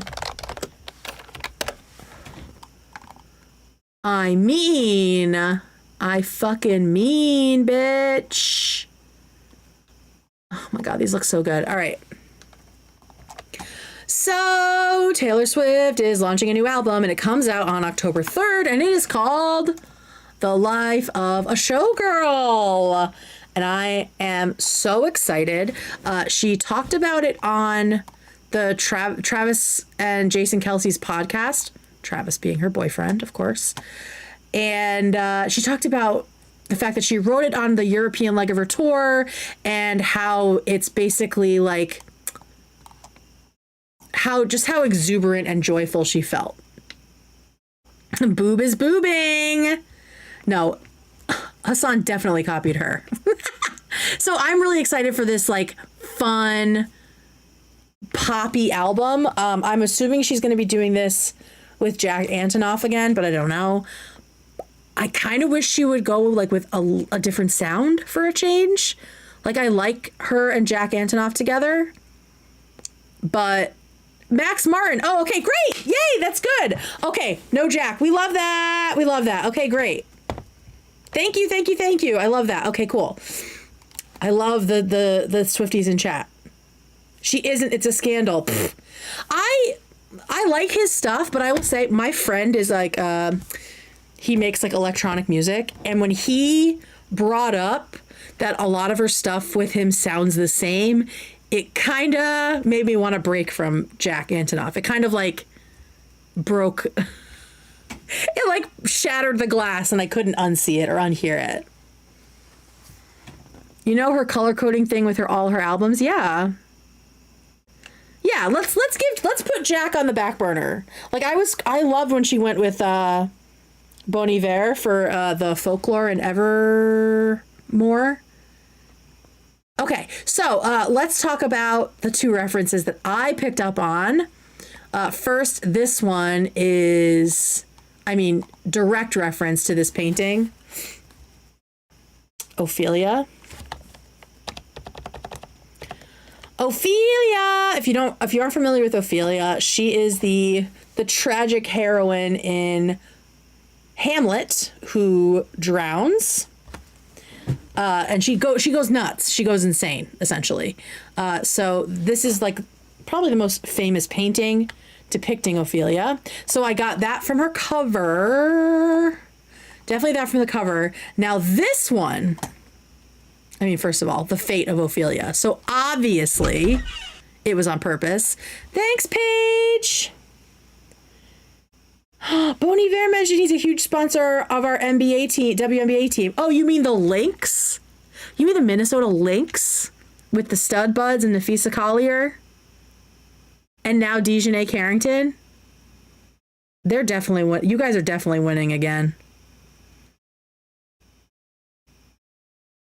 Lesbian tangent. So yeah, I love this, and all I could see when I saw this, like the color, all the sparklies, the lip color, everything. Tell me if I'm wrong, but it's just giving to me, oh, it's like fucking two pixels, but it's giving Satine from Moulin Rouge. To me. Who was a showgirl, right? At the Moulin Rouge in Paris. The links are great. Right? So that's the vibe that it's giving me. It's definitely giving me Ophelia meets Satine, and then also obviously like the more traditional like Vegas showgirl. But there's just something about like the quality of the lighting and everything that just gave me Moulin Rouge. So here are the songs. We've got The Fate of Ophelia, Elizabeth Taylor, Opalite, Father Figure, can't wait to hear what that's about, Eldest Daughter, which is the one I'm most excited for because eldest daughter's in the house, Ruin the Friendship, interesting, Actually Romantic, Wishlist, Wood, what the fuck is Wood about, Canceled, Honey, and then The Life of a Showgirl featuring Sabrina Carpenter. I don't care about Sabrina Carpenter, like she's cute and her music is fun. What the fuck is Wood gonna be about? Eldest Daughter, I think, is going to be great. Because that shit runs deep. Love this picture. Love, love, love, love, love. Just beautiful. Like, even this one, this reminds me of Satine, like, swinging on the swing in Moulin Rouge. Let me see if I can find a picture of that.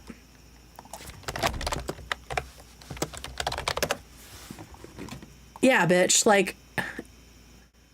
Exactly.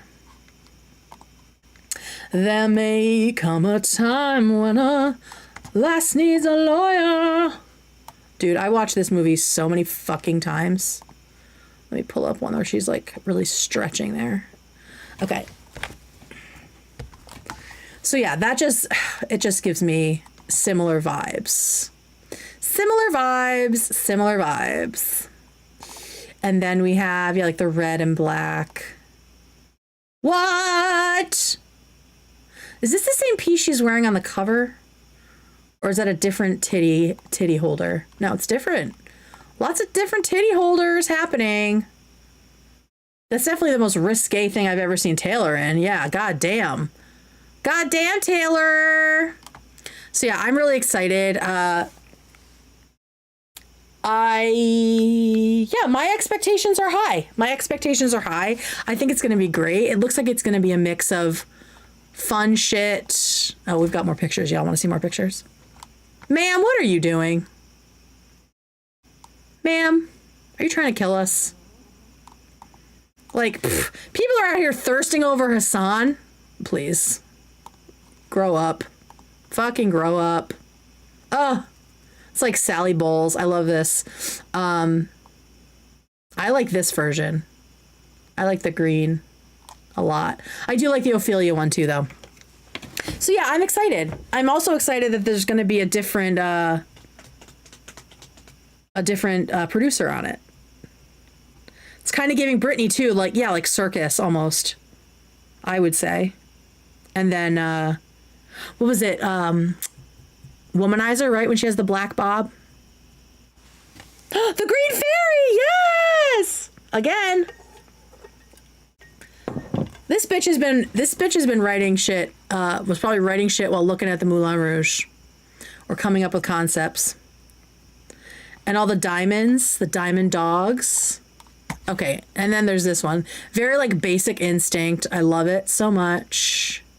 Or True Lies. This is like Jamie Lee Curtis in True Lies. Hang on.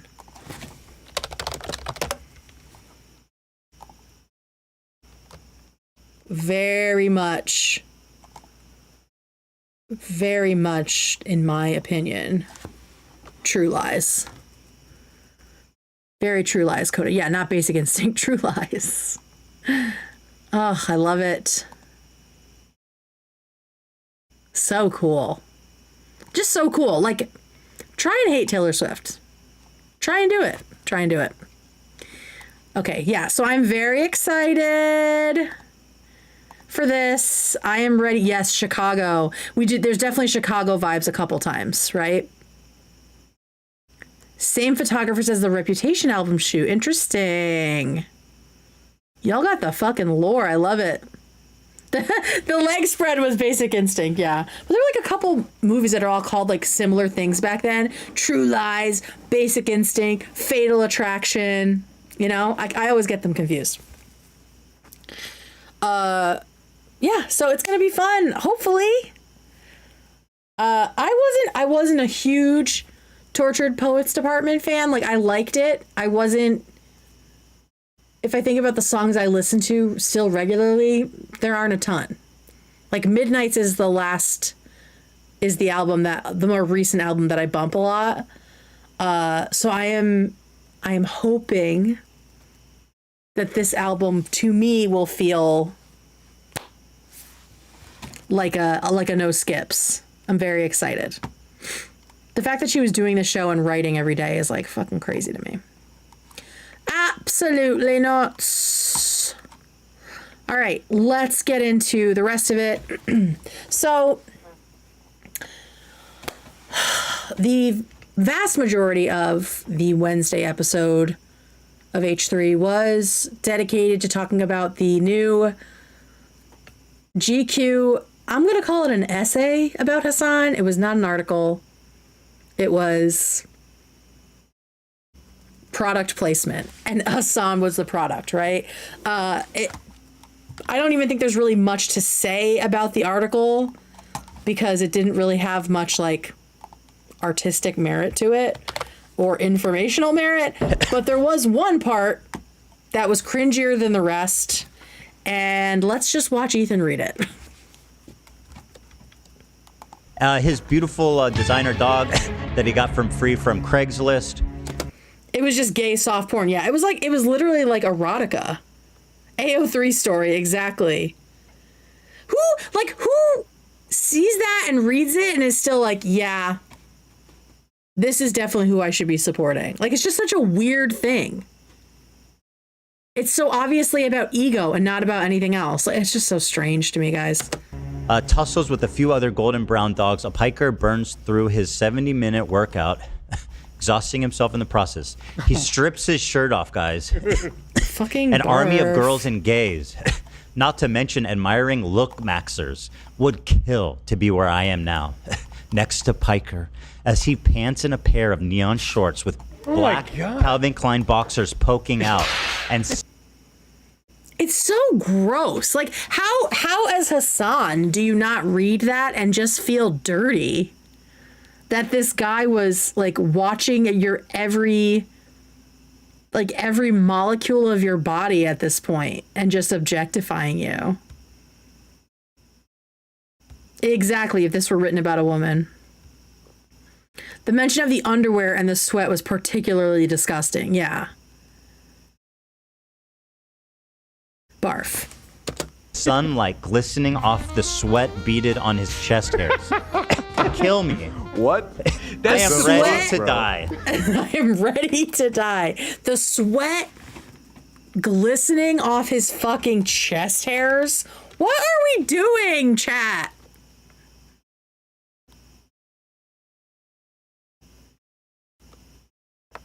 Yeah, but isn't GQ usually like... Like, is their main demographic gay men? I thought it was straight guys. Boxers poking. Like, who is reading GQ? Let me see. They probably have that information somewhere.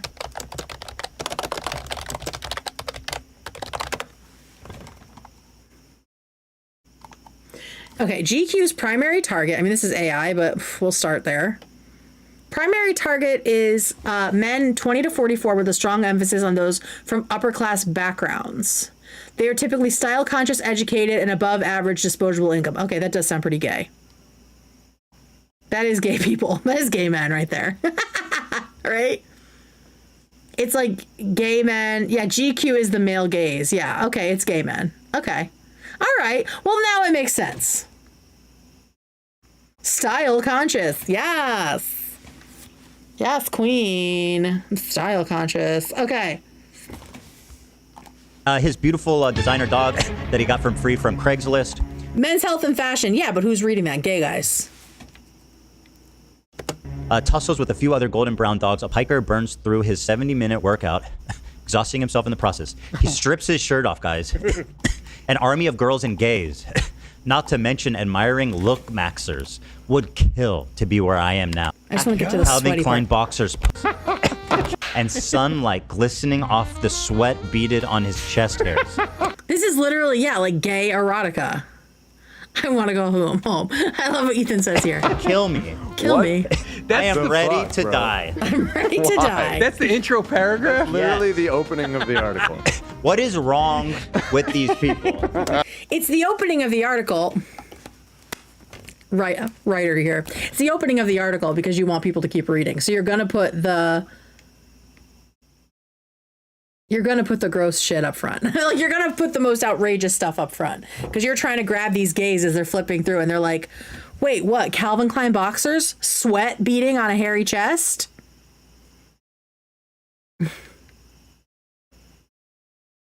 Grab these gays. Very, very much nuts forward. Put that freak shit above the fold, above the paywall. Desperate centaur fantasy romance. Hello. How many paragraphs did the author manage to write before he nutted, or did he edge the whole time? Well, and that's the thing that I said on Twitter. I was like, is like the editorial staff even bothering to read what the Zoomer freelancers are writing about and putting out? Like, what are we doing? This is so strange. But I kind of want to get. Let me just look up and see if this is like the general kind of shit that GQ writes about. Let's see if the rest of it is like gay coded. Okay, let's see. How millennial jam gods Goose built an empire of chill. That doesn't seem very gay. Best wrinkle creams for aging like fine wine, gay. Why do NFL players love smelling salts? I tried to some at work to find out. Okay, we got hiking shoes, toiletry bags, gay. Ooh, prostate cancer. Oh, that's sponsored content. Okay.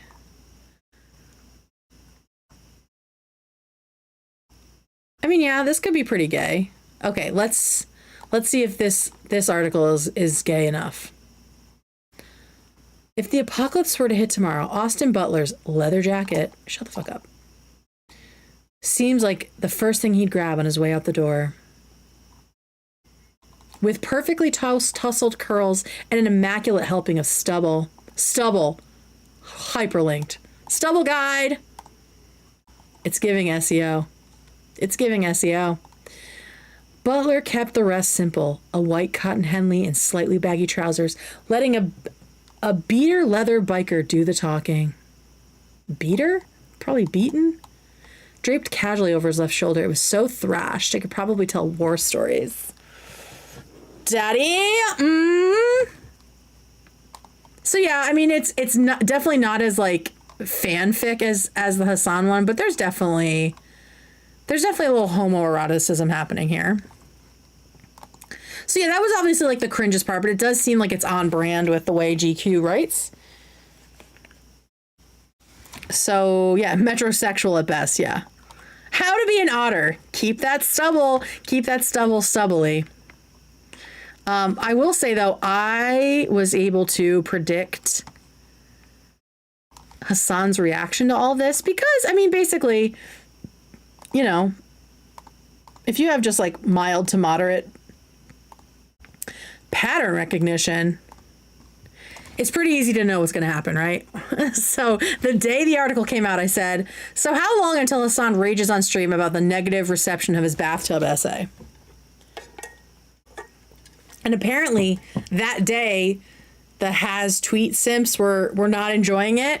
But then what it was like 2 days later, we got this with him like debating in chat about the value of this piece. Like, bro, these are so embarrassing, and I know you're embarrassed. Like, I know you're embarrassed. This is so embarrassing. It's not that I think it hurt your feelings, but definitely does not paint a positive view of the general public as someone who should be listened to about politics. You're wrong about that. No, they're not. No, they're not. This definitely painted a positive picture of someone they should believe about politics, because that's what I paid for, in my opinion. People don't like that the article suffer of terminal that friend as too woke syndrome. What? Yeah. Only this community will see their favorite streamer get a major magazine article and go, actually, no, this sucks. You shouldn't like this and be happy. I know. You're such a baby. You're such a baby. He's mad that people are pushing back. First of all, if Ethan Klein got an article in GQ, do you know the degree to which we would all fucking roast that thing? The memes would be unstoppable. The memes would be unstoppable. Right? Like... Yeah, like that's the thing. You can't handle the criticism, but like I've said before about him, just laugh, bro. You were in GQ. But you're so worried about what these fucking morons think about you. And we're going to get into that, about you lying about liking music for years. He takes himself too seriously because, in my opinion, his actual personality is a veneer, a very brittle and thin veneer that takes a lot of cultivation. You ain't Patrick Bateman, bitch. Yeah, he wishes. Ethan would do it for the meme. That is why he's so funny. Exactly. Like, that's the difference, right? You're wrong. This is a very important article about my sweaty chest hair. This article is saving Palestine because my Calvin Klein boxers were sticking out. And you could probably see my dick print. But they're wrong. And I think that there's no reason to even go back and forth on whether or not this is negative framing, especially considering that my fucking idiotic drama-laden haters are probably going to do that over and over again. And the same... This is him going back and forth, by the way. He just said he wasn't going to do it. Dumb fucks in this chat that were like, oh, well, I told you this was bad. Well, then... Dumb fucks. That's how he talks to his audience. That's how he talks to people who are listening to his show. He calls them dumb fucks. If you disagree with Hasan, he verbally abuses you. I don't understand why people watch him.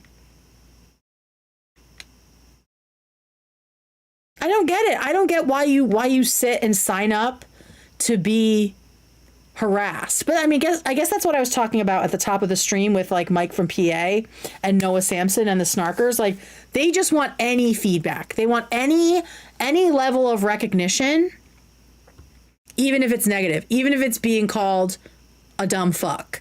It means Hasan noticed me. That is fucking stan culture. That is stan behavior. You are basically a barb. You're basically in the beehive. You're basically a Swiftie. Do you think Hasan's family is embarrassed of everything he does online? I don't know. I have no idea who they even are. They probably don't know much, because like Older people do not understand the internet at all. And relitigate those fucking idiotic, cynical criticisms because they're fucking jealous. Let's be real.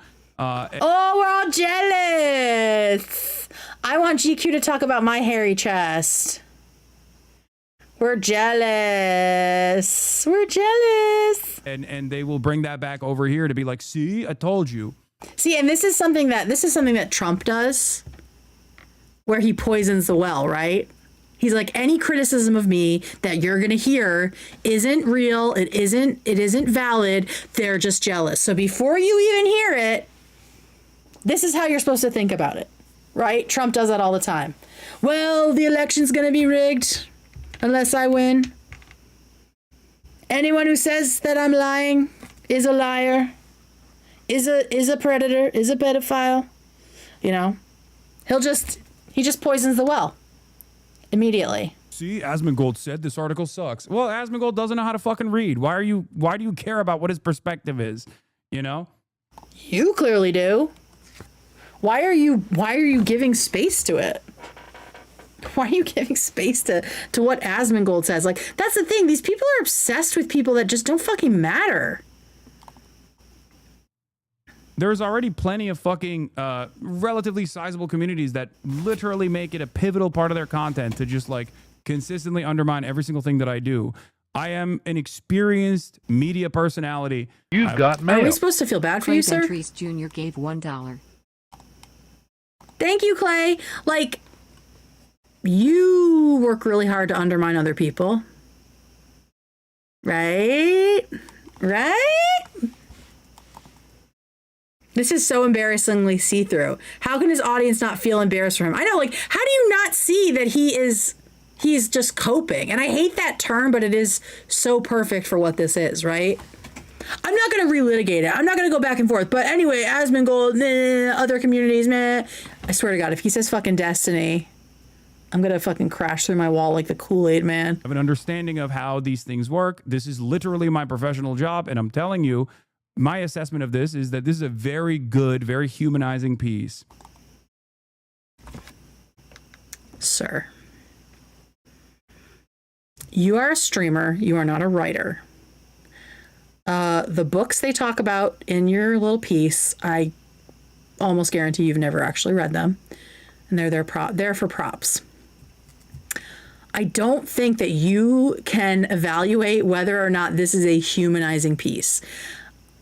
I don't think anybody outside of your fan base is going to give a shit about this. Like, genuinely, if I opened this as a gay woman, right, as a straight man, anyone outside of your normal demographic of girls and gays, as this person calls them,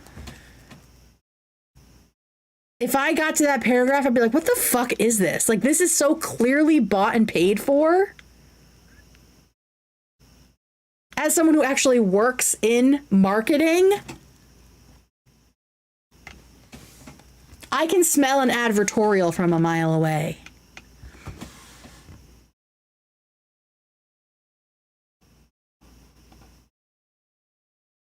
So yeah, I think this was great for your fan base. But I don't think it's doing you any favors outside of your fan base with peace and love. Hasan primes his audience to make it okay to say horrible things about someone before he does it, to be honest, and it's dehumanizing. Yes. It's called plausible deniability. And also the term they love, manufactured consent, right? He makes people seem evil, so then you feel better and almost like morally obligated to go after these people. So for him to act like everyone goes after me, that's what they do because they're fucking jealous. It's like, bro, you are doing the same shit. You're doing the same shit. And this is like just admit that what it is like, oh, my PR wanted me to do a puff piece. Like, just have some humility instead of acting like this is some like righteous, like subliminal way that you're radicalizing the American youth. The demographic is older gay guys.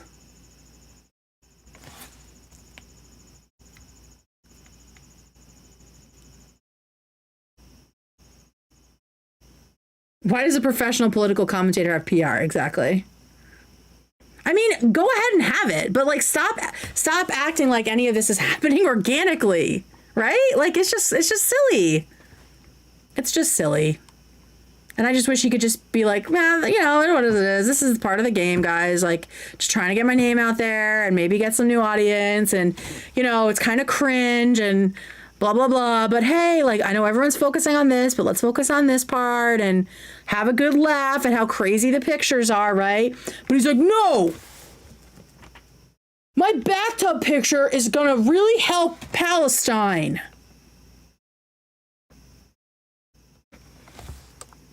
Like, it's just stupid. That rubber ducky is a symbol for the working class. Would I write an article on Hasan? I don't know. That doesn't really interest me. Especially considering that it shows the full scope. Okay, it shows that I'm brash. It shows that I can be edgy, but it also does not hide that I am a progressive figure who is genuine, who believes in the things that I speak out on, and I'm hard-headed and stubborn. Because these are all the things that I believe are my personality, and that's what I told the PR to make sure came across in this, because that is my personality, according to my opinion. The thing is, like, in these moments when he's like clearly uncomfortable, I have empathy for him. Like, I can feel that he's like embarrassed and uncomfortable. Like, I can feel it. And maybe I'm wrong, right? Like, maybe I'm wrong in being parasocial, but I don't know. In those like quiet moments when he's not talking, I can feel like his feelings are hurt.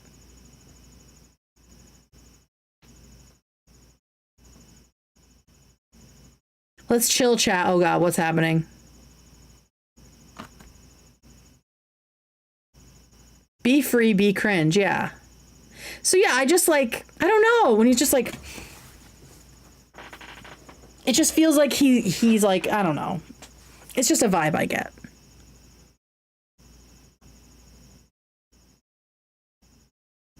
Just getting carried away with embellishments. Okay.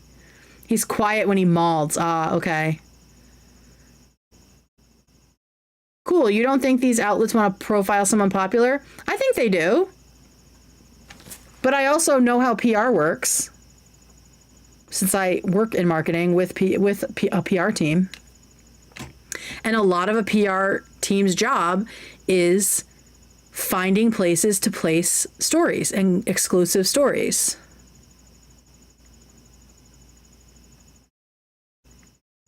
My evidence is just based on my career experience of 10 years. And yes, it's my opinion.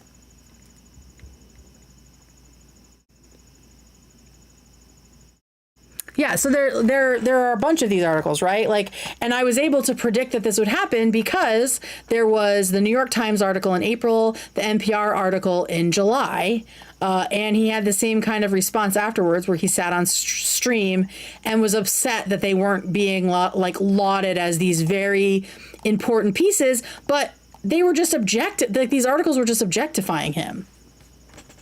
That was the main takeaway. They talked about his body. Not really his mind. It was more like, whoa, this hot guy knows some stuff. You know? And if I were a fan of Hasan, I think I would be frustrated that it was about objectification and not the meat of what he is apparently about.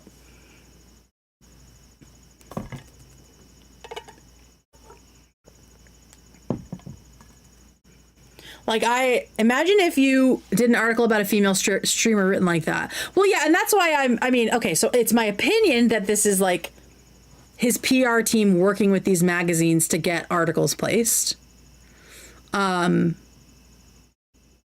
Whether GQ reached out or PR reached out, the two worked together on what the content would be, and it was absolutely approved by PR. Right? So, exactly, regardless if the mag wanted to do it, why frame it this way? And the framing was approved.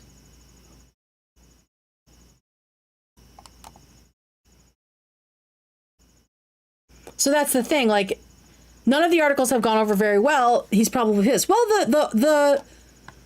I think the framing is strange. Like, I don't know why they keep pushing this, he's hot, but wants Medicare for all. Like, that is clearly like the messaging. Like, even this article links to the NPR article and uses the same verbiage and says the himbo of the left or whatever it is. Like, these articles are just all saying the same thing in different ways, and there's nobody that's like pushing him on anything or like really talking about things. So that's why I think it's more of a fluff piece. These aren't articles where, because if it's an article that someone's working on and they interview him, he's not going to necessarily get final say on what's going in these, right? And it's just so strange. It's just such a strange framing. Like, I kind of understand why GQ would be framed that way based on the other article that we read through, but like, why was NPR framed that way? Why was New York Times framed that way? It's just very bizarre to me and cringe, to be fair, or to be frank. But everyone has their own opinion of what's cringe, right? And I think these articles have been very cringe, and I wish he would just accept and like laugh at that. But I don't think he is capable of laughing at himself. The best Hasan fan reaction to this that I've seen. Oh my God. So they're mad that the interviewer put that he might be dating Valkyrie in the article, which, whatever, I don't care. I mean, I don't care that he's dating someone. Like, that doesn't fucking matter to me. But this person said, this author is an H3 fan, I'm fucking certain. This is what I'm talking about. These people are fucking mentally ill. That they think everything is related and that there's this like huge conspiracy happening.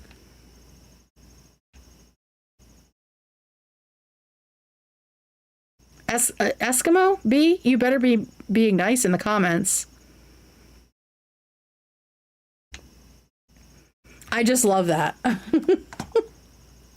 He's definitely an H3 fan because the entire piece wasn't completely sucking his dick.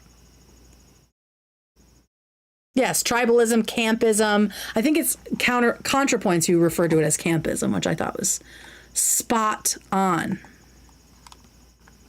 Eskimo B is a Hasan fan. That's fine. Just don't be mean. I'm not going to call you a dumb fuck like Hasan does.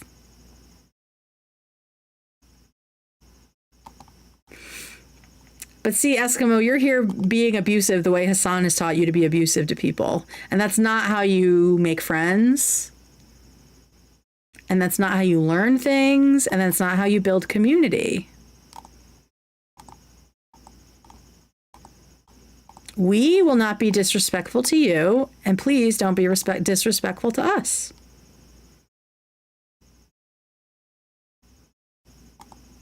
And if he's being really, really naughty, just give him a little time out. Give him a little time out. I also hope that, never mind, I won't even say that. Okay, so I just thought that was silly. And also apparently Hasan's PR agency, Night Media, tried to recruit Ethan, but Ethan declined and said he didn't want to work with a company that was also supporting a terrorist supporter, which is what he calls Hasan. But maybe the biggest shocker to come out of this episode is the fact that Hasan doesn't like music. I could not believe that when I heard it. I mean, who doesn't like music?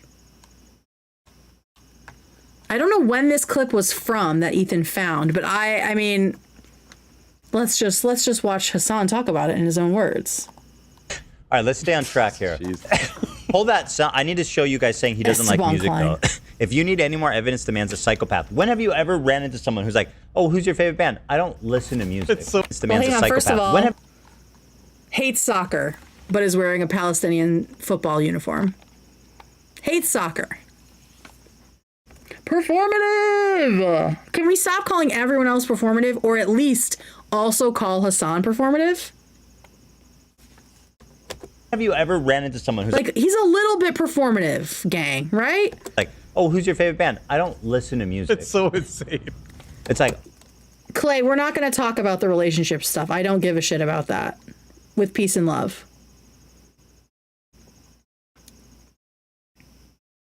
He's indifferent to music. Yeah, like he doesn't connect with music. He doesn't hate it. He just doesn't connect with music.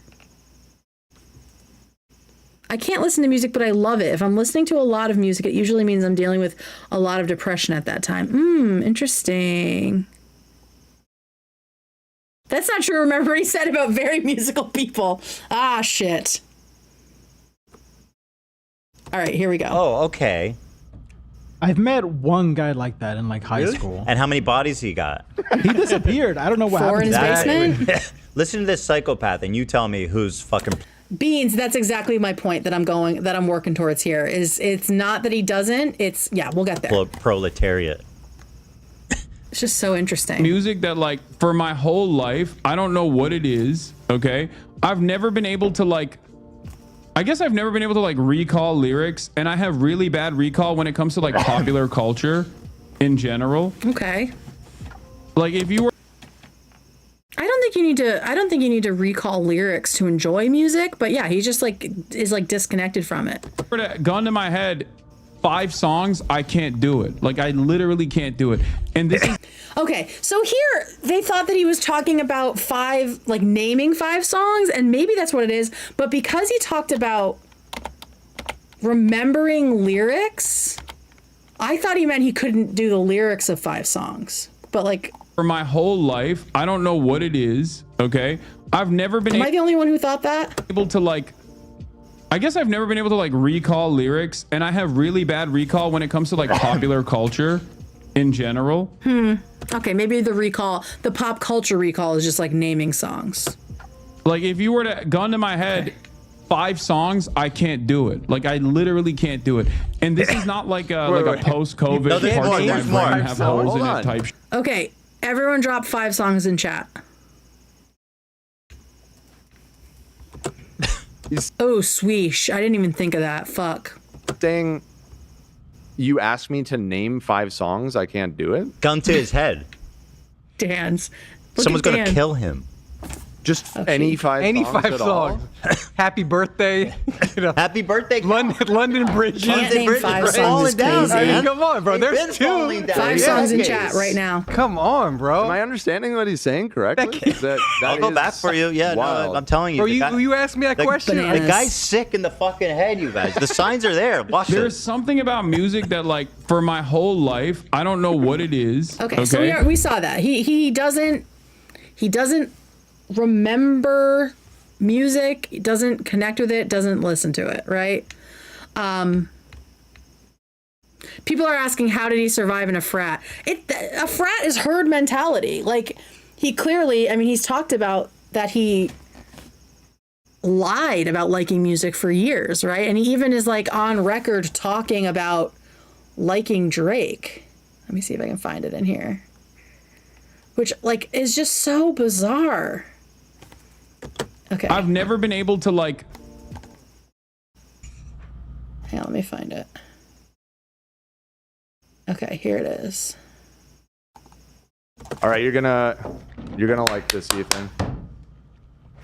He wants to pro Jared. the promotion of this, especially following the drama with Pusha T, but he did roll out some So here is Hasan lying about liking music, and not just lying about liking music, having like specific faves. Graphics to promote the album, a short video teasing what we can expect, and we don't really get that much from it. It's just him driving through Miami, heading into the studio, and that's what I want to get. I think we can expect. I'm a Drake truther. Like I not only am I a Drake stan, but I'm hiding Drake's secrets. This is unbelievable. He's a Drake stan. Like, how do you lie about that? Like, that is something you don't need to lie about. Like, you're just lying in order to be interviewed on this show or to seem cool.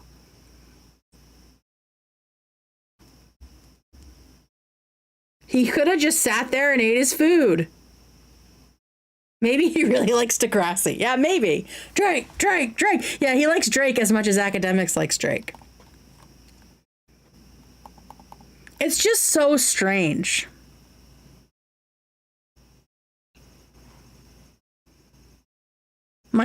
Yeah.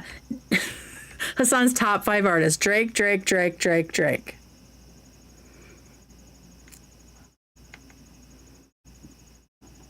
He's either an insane liar or his brain is so cooked he can't remember who he was before. Yeah, I love Chop Suey. What a great song. So yeah, for me, it's just so strange. And then he, in another clip, he says, I don't like music, but I love artists. Like, I think they're cool and I like their style. So it's like, are you just drawn to the clout, like to the fame aesthetic? Or because you know that there's like currency in being cool and that's what you're interested in? He's the same with anime. I believe that, in my opinion. I mean, it doesn't seem to me like he is consuming much. I mean, just based on hours of the day alone. If he is on stream for that much time, he can't be consuming very much media, right?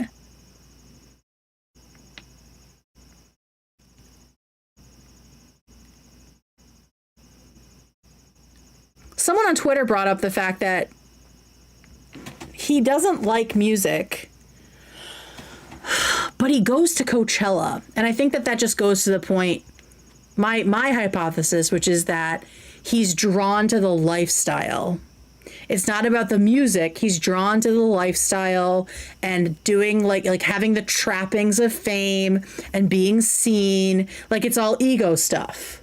And that's where the ladies are. Yeah. He's a scene kid, but at least scene kids actually listen to the music usually, don't they? Yeah, it's so Coachella has just become like a circle jerk for clout goblins, right? Culture vulture. Yeah, he just likes being where the cool people are. That's what it seems like to me, because literally, I mean, Eskimo, you watch him. Why does he go to Coachella if not for the music? Literally everything seems terrible about Coachella except for the music. The entire experience seems horrendous.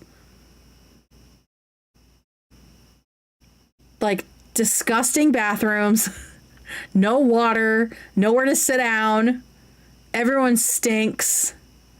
Why are you putting yourself through that if you don't even like the music? It's loud, drugs, and women. Yeah, okay. I guess that's valid. He goes to Coachella to show off his expensive clothes. Yeah, maybe it's kind of like the influencer Met Gala. It's just cool people and cool clothes. So they're just all fucking posers. Like, if I'm gonna do that, there better be turkey legs and jousting. Yes, Ren Fairs. Ren Fairs. I can't wait for ours in October. Literally, if I'm walking around on fucking dirt for a day, I better see some knight get fucking yeeted off a horse. Yeah, it's influencer crap. Yeah, okay, so that makes sense. So okay, so we know for sure that he faked being a Drake fan and faked being interested in music at all, right? So I just feel like that opens the gate of like, if he can fake that piece of his personality to be cool, like to seem cool, to seem with it, to be plugged in, right? Because he's Unk. Unk needs to be plugged in. First of all, you're fucking white. You don't get to call yourself Unk. That is black culture. That is AAVE. You do not get to fucking call yourself that, sir. You don't have the Unk pass. That was so cringe. But it just makes, yeah, he called himself Unk. Let's see if I can, let me find the clip.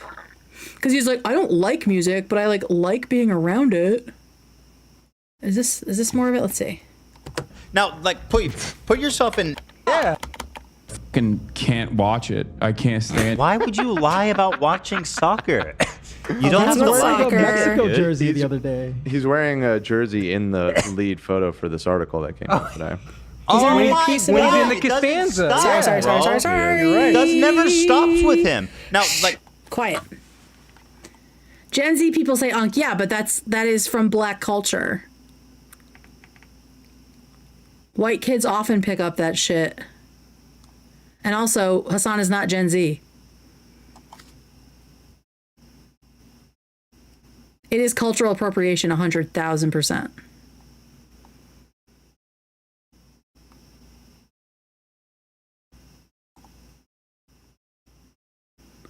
Anyway, there's a part where he's like, yeah, Unk has to stay plugged in. So yeah, it's about staying cool. It's about having that cachet to be able to talk about music with cool people because he knows cool people like music. Do you know what it's reminding me of? It's reminding me of, in like a very slight way, the fucking guy in Saltburn who like completely models his personality in a way that he can like stay close to the popular guy. That's what it's reminding me of. Gen Z takes most of their slang from AAVE. We have every year. I mean, we have every generation. Black people start everything cool. Fantastic Mr. Ripley. Yeah, that's the original version of it. There's a difference between someone black calling you something and you calling yourself that. Exactly. Hasan, and also Hasan is a grown man. Yes. Millennials have done it. White gays are maybe like the worst offenders of it. Yas, queen. That is black trans women. Okay, as Hasan would say. So yeah, apparently there is a condition called musical anhedonia. Anhedonia. And it says it's a neurological disorder characterized by an inability to derive pleasure from music. And I guess there are two ways that this is sort of diagnosed, or two types. The first is musical anhedonia without brain damage. And the second is acquired musical anhedonia, which happens after brain damage. How sad would it be if you got brain damage and then stopped enjoying music? Hasan using Unk gives How Do You Do, fellow kids, 100%. Gay men steal all black ballroom culture for themselves. Absolutely. Everyone watch Paris is Burning.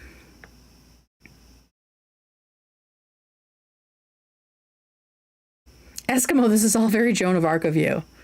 What does that mean? What's happening? Yeah, so musical anhedonia seems to be the term for whatever is happening with Hasan. I don't know if he says his whole life hasn't really connected with music, so I'm assuming he has anhedonia without brain damage. And it's between 3 and 5% of the population, so he's rare.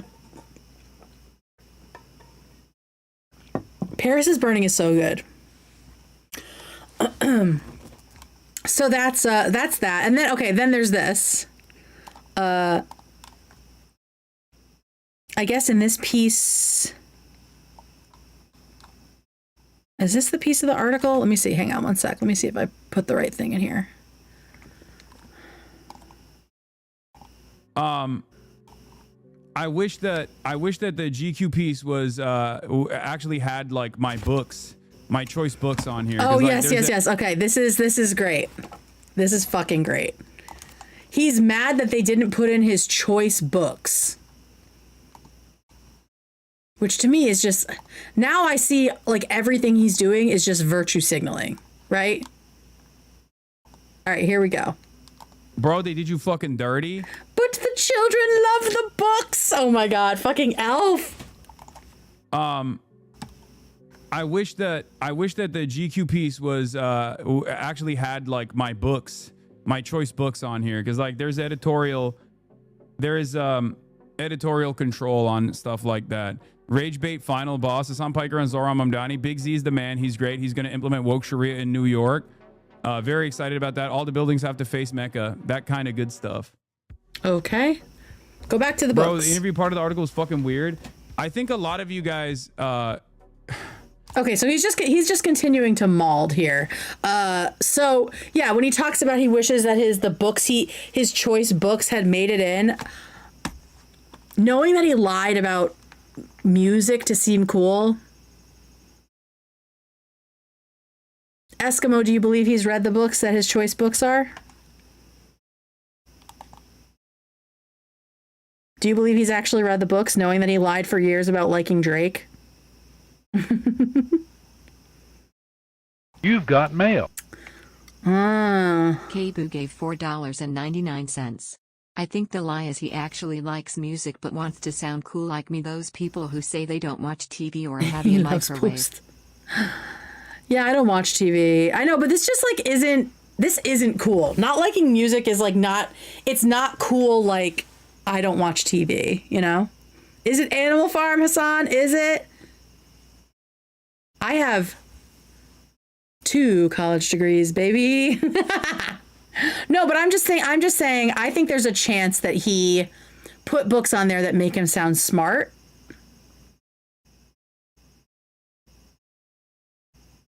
I'm too busy and important for music.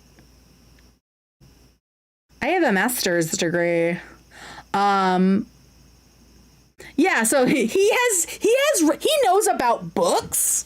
No, I'm just saying from like an objective perspective. If someone told you that they lied for years about music to seem cool and to fit in, would you believe that they had read all of the very intellectual books that they say they've read? Would you believe that they had done that? Yeah, he lied about Bleach too, right? So it's like, I don't know, man. I will say this. I should have read a lot more books than I did, because in college is really when you are forced to read. Skimmed a bunch of them, right? I didn't really start hardcore reading until my master's program, when I was having to read like 10, 15 novels a semester to prep, plus craft books to prep for my thesis. So like, up until then, I was kind of skimming things. So, I mean, maybe Hassan did that. I think he might be counting his undergrad reading, which usually is not. Especially if you're in a frat. Not great. Then again, maybe he does like love to read by the fire in the evenings. I mean, you retweeted the 100 Years War on Palestine, but you just learned about the Nakba the other day. The 100 Years War on Palestine. What are you talking about? What did I retweet having to do with that? And I didn't just learn about the Nakba. I was trying to figure out the inciting incidents of the Nakba, because that's what Ethan was talking about. Right? That's what I was looking into. I was looking into where it all started, like what pieces led to it. Because, you know, Ethan was talking about how the Arab League just invaded, right? And then I did research, and, you know, before I formed an opinion, and of course there were tons of other factors happening. And so that's what I was doing.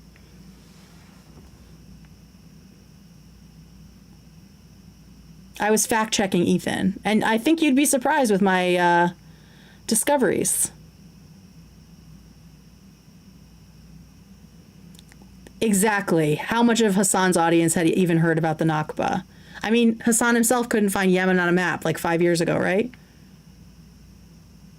See, on this channel, I like to model learning and not just arrogantly saying that I'm right about everything.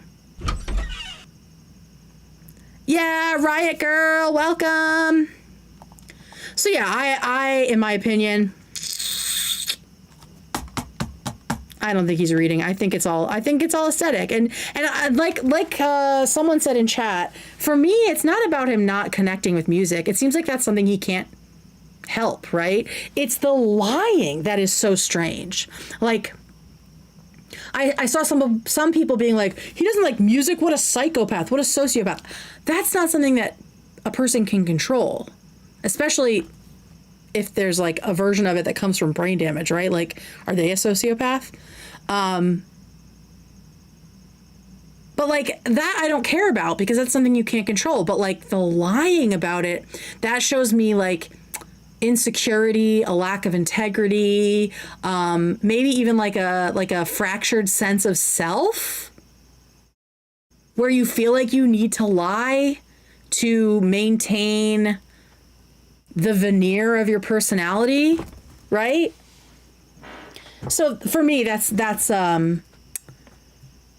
what raises red flags for me, is someone lying about such like a fundamental thing. And he also lied about like loving soccer. Like it's not just music. Like in this episode of H3, this one episode, we learned that Hasan has lied about liking music, doesn't connect with it. Has lied about loving soccer, he fucking hates it. I have seen him in several football kits.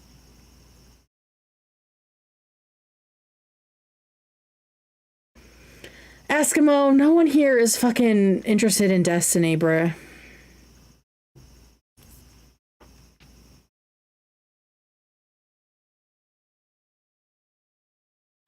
I am certain Tectona said homophobic shit. I am not. I have never enjoyed anything having to do with him. I think that's what Daliban is. That's what I think. Destiny is a stripper's name. So yeah, I don't know. If you're gonna lie for years about loving Drake and also loving football, soccer, which is like pretty like a pretty big part of Turkish culture, right? Like all of Europe and Asia fucking love football. If you're able to lie about that for years just to go with the flow and fit in, like why would I believe that you're not lying about other things? Like, you've got mail. Being a socialist. Swish gave $4.99. Democrats would be doing the exact same. Democrats would be doing the exact same. Democrats would be doing the exact Right. same. Yeah, if Eskimo's not being nice, just put them in timeout. Yeah, so to me it's like, okay, well, is being a socialist popular? So now you're pretending to be like super socialist. Would you have gone in a different direction if that was more lucrative? But I mean, it is lucrative to be right leaning, right? So I don't know, but it just like, it all seems like posturing. Like it felt that way before, but now it rings for me even more hollow, knowing that he has lied about kind of big pieces of a person's like personality, right? The things they enjoy. I've pretended to like soccer for more pathetic reasons I can't judge. Well, we've all done it, but when did you do it? I mean, I pretended to like things I didn't when I was younger and wanted to impress a guy or a girl, right? And I was insecure and was still forming my personality, but I don't fucking do that now. In my late 30s. Like, what are we doing?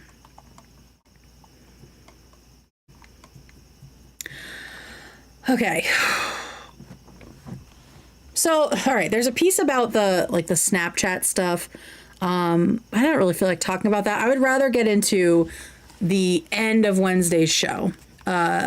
Because people people had a lot to say about the way the show ended on Wednesday, and this is a safe space to talk about it. So toward the very end of the episode, after a long conversation about the Hasan article that kind of bled into just general chatter about a lot of other stuff having to do with Hasan, which kind of felt like Ethan showing his hand as to like what kind of video he's going to be making next, right? Like, because he kind of did this near the content nuke where he was giving really specific examples about things that iDubbbz had done, right? And I was like, this feels like it's from something bigger, right? When he would sort of like sprinkle in little bits. So that's what it felt like to me. But people were talking about the fact that the show ended abruptly and that there were several button moments near the end of the show. And that was kind of putting people a little bit on edge. Yeah, so I think the Snapchat part with the nudes is kind of where everything went off. It didn't really go off the rails, but like that's when like the most awkwardness was, right? And so we'll watch a little clip from that, but I don't really want to dig into like, is Hasan being creepy like James Charles? Like, because there just isn't, there's no point to do that, right? So let's, before we get into the ending, we'll talk about the buttons. We're going to look at these moments and talk about them, try to like understand what was happening, and also talk about the wider conclusions that people are drawing about Ethan and the crew and their relationship with each other and what's going on behind the scenes based on nothing, right? Like, we don't know anything. Can we all just come in on that ground level, the ground rule of we don't know anything? Anything we say or any other community says is, at the end of the day, speculation, right? Anybody, and yes, mods, I love you guys. Anybody that's like talking smack about the crew, anyone who's making weird speculations, put them in timeout, please. Okay?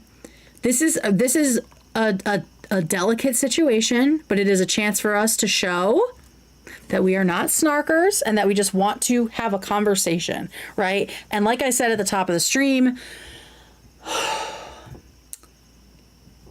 sometimes it's better to talk about things than write them, because when you're writing on Reddit, everything's just like festering and threads are happening here and there and you're arguing with each other, and sometimes it's better to just like talk about it. So I'm going to talk about it, and maybe just hearing me will sort of bring the temperature down on everything, right? Because like I said, at the end of the day, we don't know anything. We don't know anything about these people. The only people who really know what's going on, both on the show and after the show, are the people in that room, right? So let's just keep that in mind. So let's go through the buttons first. There were 3 buttons, I believe, in the Hasan segment. There might have been more, but these were the final 3 that made people wonder what was going on.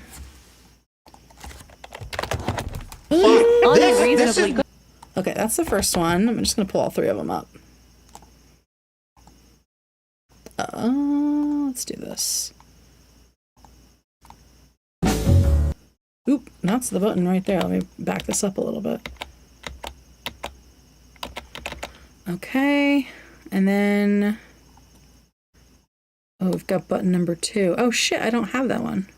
Okay, so let's do the first one. I missed a button, but we'll talk about it anyway.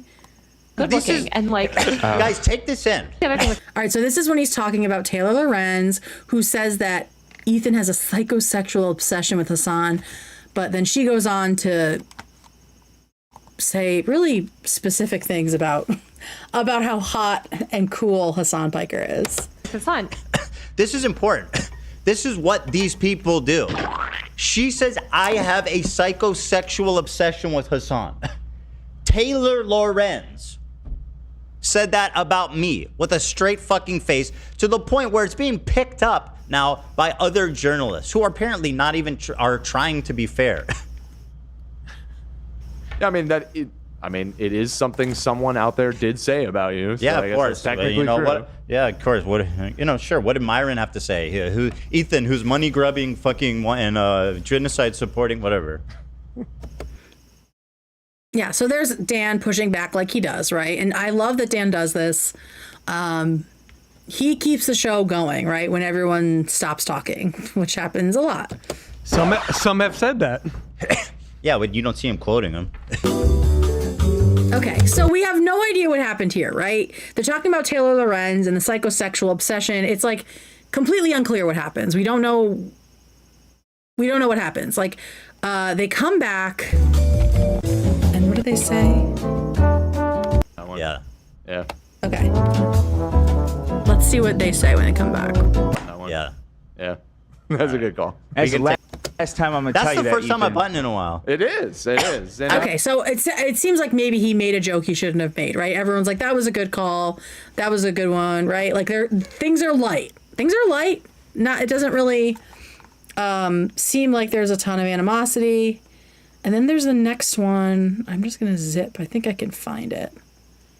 Because unlike Denims and Caseytron, I do pre-watch. There it is. Haha.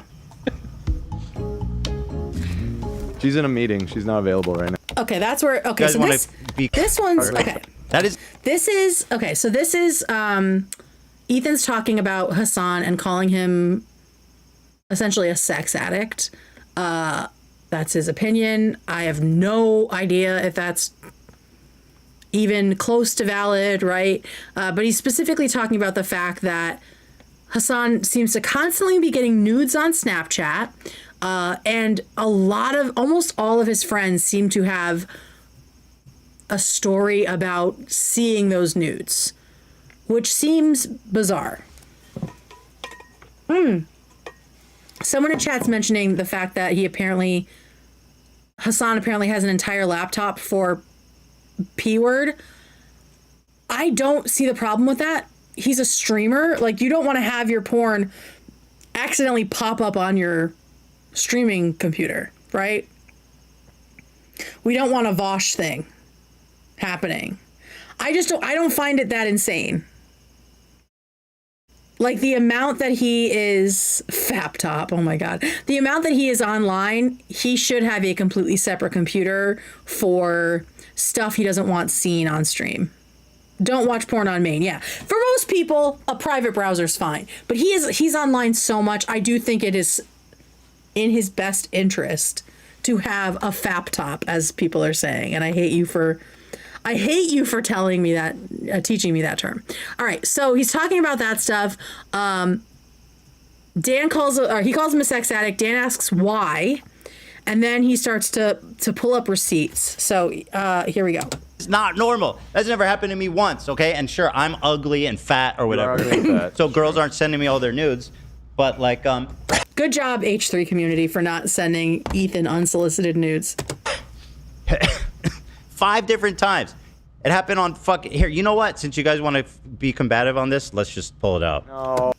Yep, we're doing it. No. All right, people are saying no, and he says combative, but like, there's a little piece before where Ethan says, I think Hasan's a sex addict, and Dan says, why? And that's what leads to him being like, rah, rah, rah, well, if you guys are going to be combative. Nobody was really being combative, so I saw this as like a joke. No. Yeah, we're doing it, of course, obviously. Like, not pulling up the stuff, but saying, oh, you guys are being combative, because they aren't saying anything, really. Okay, so now he's working to pull up the receipts, right? Which we imagine is in the doc that was shared, because it does seem like he's building a video, right? Because he has all of these incidents timestamped, right? Ethan just needed She's in a any meeting. excuse. She's not available right now. Okay. So he says, she's in a meeting, she's not available right now. I have no idea who that was talking about. My first thought was someone's joking about like getting Hila in here to stop him.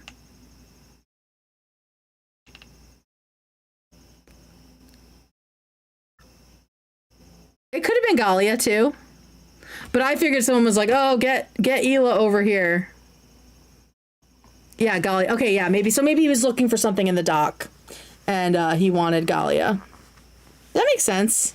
So yeah, it could have been Galia, could have been Hila, because Hila sometimes tries to rein him in. Also Lena, right? There's like a couple people. So that happened, and then we have the button, and then they come back. And I think it was still fine. He's texting. All right, chat here. I got this. Like, at this point, I mean, yeah, if I was Dan, I'd be like, let's just wrap it up. Like, we're close to the end, or maybe we can find something else to talk about. But we'll talk about the format that's happening. Like, this is good, I promise. Okay, he's doing the whole thing. Maybe he's texting Galia or whoever right now. Blah, blah, blah, blah, blah. And then there's another button at the very end of the show. I think this is it here. Like 2 minutes out, right? Yes, 2 minutes out. We're not to talk about all that stuff. I agree. Obviously. Also, bear in mind, these are all of his friends that are telling this story because they think it's cool. Like, this isn't like the time, every time that it's happened when someone wasn't recording it or he was showing it to someone who's not a streamer. Right. These are the times where, like, he's I'm showing going to that tell it's this. like a pattern. It's a pattern of Hasan's friends somehow gaining access to these nudes. And like, are these women? Did these women assume that all his friends would see their naked bodies and like laugh about it? I don't know. Cute anecdote of the time that I learned. Okay, so this is the last one, and clearly, like, to me, it seems like something personal might have been shown or said. Maybe something specific about someone who sent a nude. I don't know. Like, this isn't like the You think the crew are buttoning him? I don't know about that. time, every time that it's happened when someone wasn't recording it or he was showing it to someone who's not a streamer. These are the times where, like, I'm going to tell this cute anecdote of the time that I learned. Okay. So then they go on the break again. All right. No, he definitely buttoned himself. You can see him pull his hand back. No, he buttoned himself here. Watch. Yeah, he buttoned himself. It wasn't okay. So yeah, they say it wasn't okay. So I think maybe he thought something was on screen, or he thought maybe something he said was missed by the button. So yeah, there's that one. To me, it's not clear what was happening, and I still do not see like him being like super upset. I think he's frustrated, potentially in the silence, right? Or just mad about Hasan and just feels like he's screaming into the void, right? I don't know, because I am not Ethan, right? But now at the very end, this is the ending that everyone was like, that ending was really abrupt.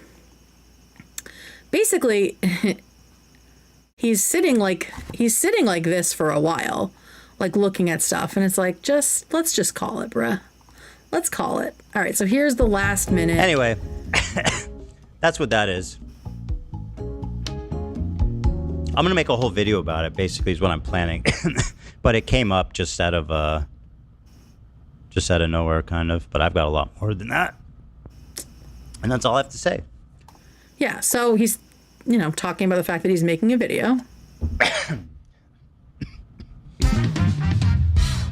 All right.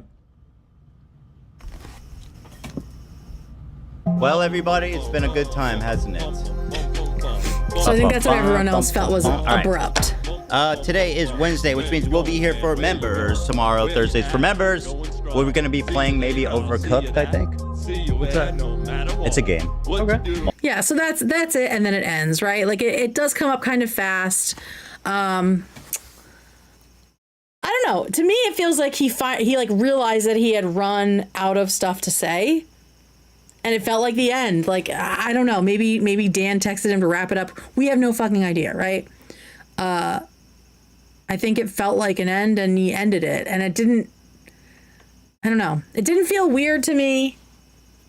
Based on how the sub was talking about it before I watched the episode, I thought it was going to be something way worse. Like frenemies level, right? But I don't know. It's like he ran out of steam and was just done, right? And nobody else was bantering, so like, why keep going? We're at 3 hours. It's 3:08, right? So there's that. But let's talk about that. We'll finish out with this. I don't have time to do Jordan Peterson. I need to go to bed. But let's talk about the crew silence.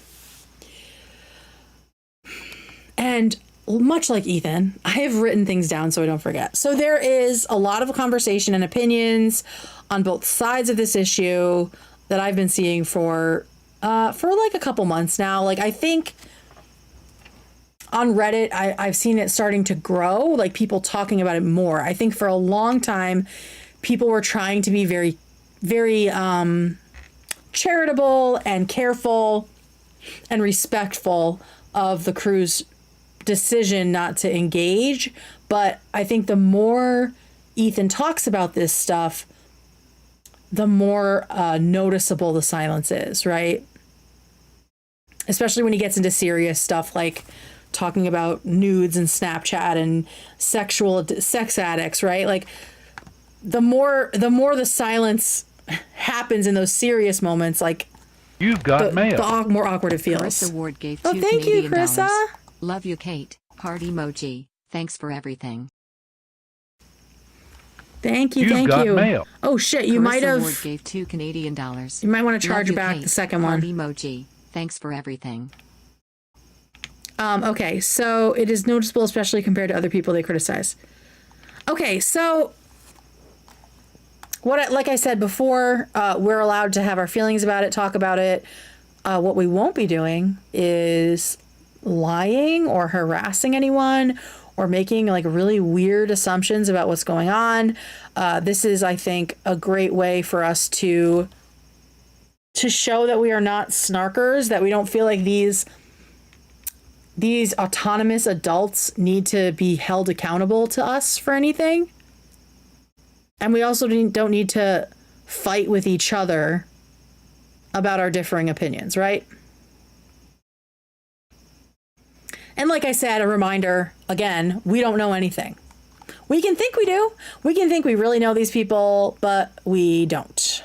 We don't.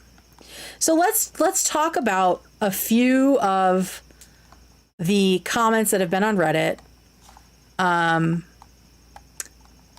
going to try to show both sides, people who think that the crew silence is a problem, people who understand it, across the spectrum, just so we get an understanding of what the atmosphere is like right now. Okay. So this is one that got taken down. I saw it, and I thought it was interesting because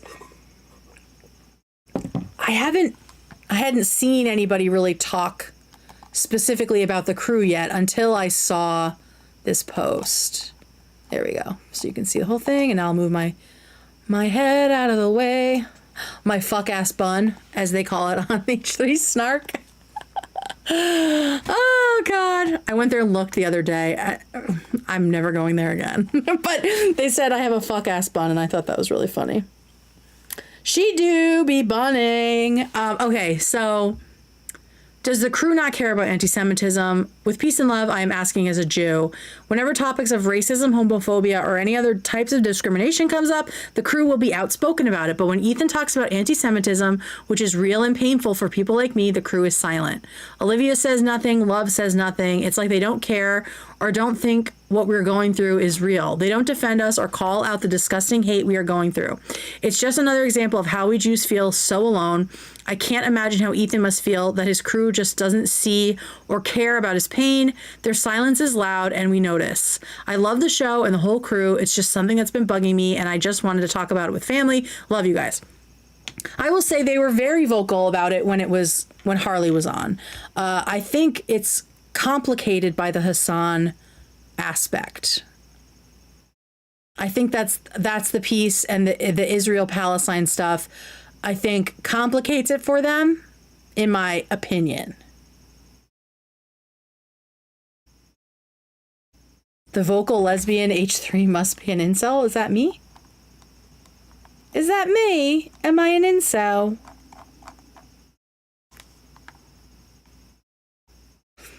Yeah, so to me, I understand where this person is coming from, but now that we have seen the way the crew reacted to what happened to Harley, it kind of puts it a little bit in perspective. But then again, there is a spectrum of racism. There's a spectrum of anti-Semitism, right? And so if you're only calling out the real blatant stuff, which is much more rare, the more insidious stuff it can hurt, right?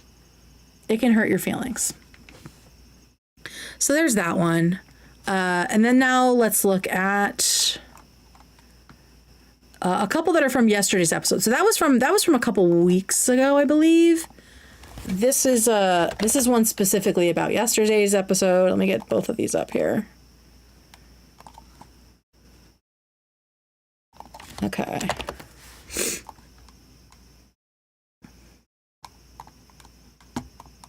All right, so here's this one. Kind of disappointed after yesterday's episode. Now, before y'all come for me, I've been watching for years and never came on here and complained or voiced my disappointment. Watching the episode yesterday towards the end when Ethan was discussing Hasan's weird porn on his phone. First of all, make sure when people write in that you check that they are not a snarker, because that does happen where they're like, wow, I'm so disappointed in Ethan, I'm a huge fan, and you go and it's like all they do is like post in leftovers H3. But this person is legit. Watching the episode yesterday toward the end when Ethan was discussing Hasan's weird porn on his phone, the crew was all pushing back, which is normal because it's not a show if every single person agrees. However, it was multiple members pushing back, and you can tell Ethan was getting frustrated, so he pulls up a lot of video proof and the crew just stayed silent. Instead of just copping to the fact that Hasan is a weirdo for that, they just stayed silent. And Ethan was just talking to himself. It made me really sad for him. Tom was the only one who chimed in and said it was very strange behavior. Honestly, whether you agree or not, thank God for Tom and Dan to some degree, because yeah, the silence is tricky. I wish people had Ethan's back more in public, not private, and I truly sympathize with him that he doesn't have anyone to bounce off of when he talks about anti-Semitism. Please don't cover me. This is just my opinion. I'm willing to have a discussion. Peace and love.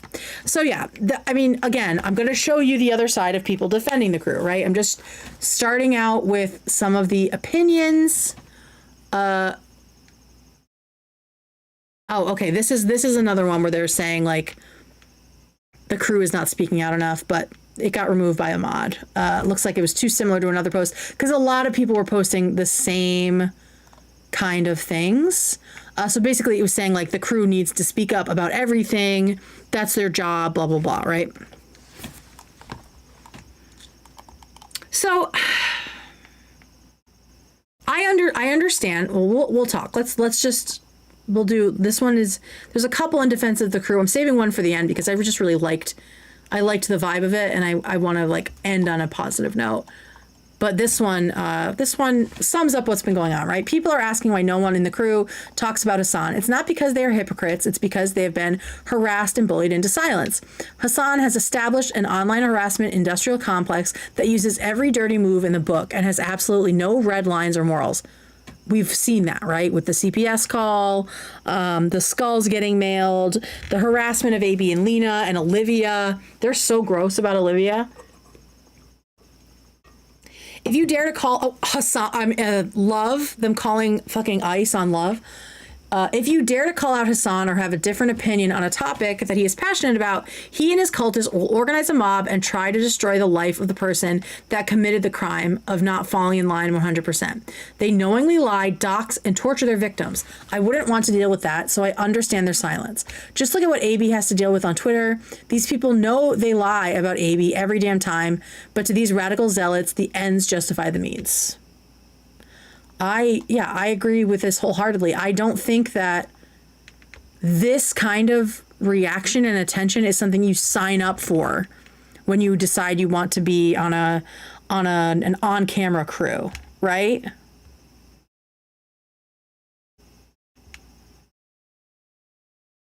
So this makes sense to me. It does make sense that maybe they are worried about the bullying.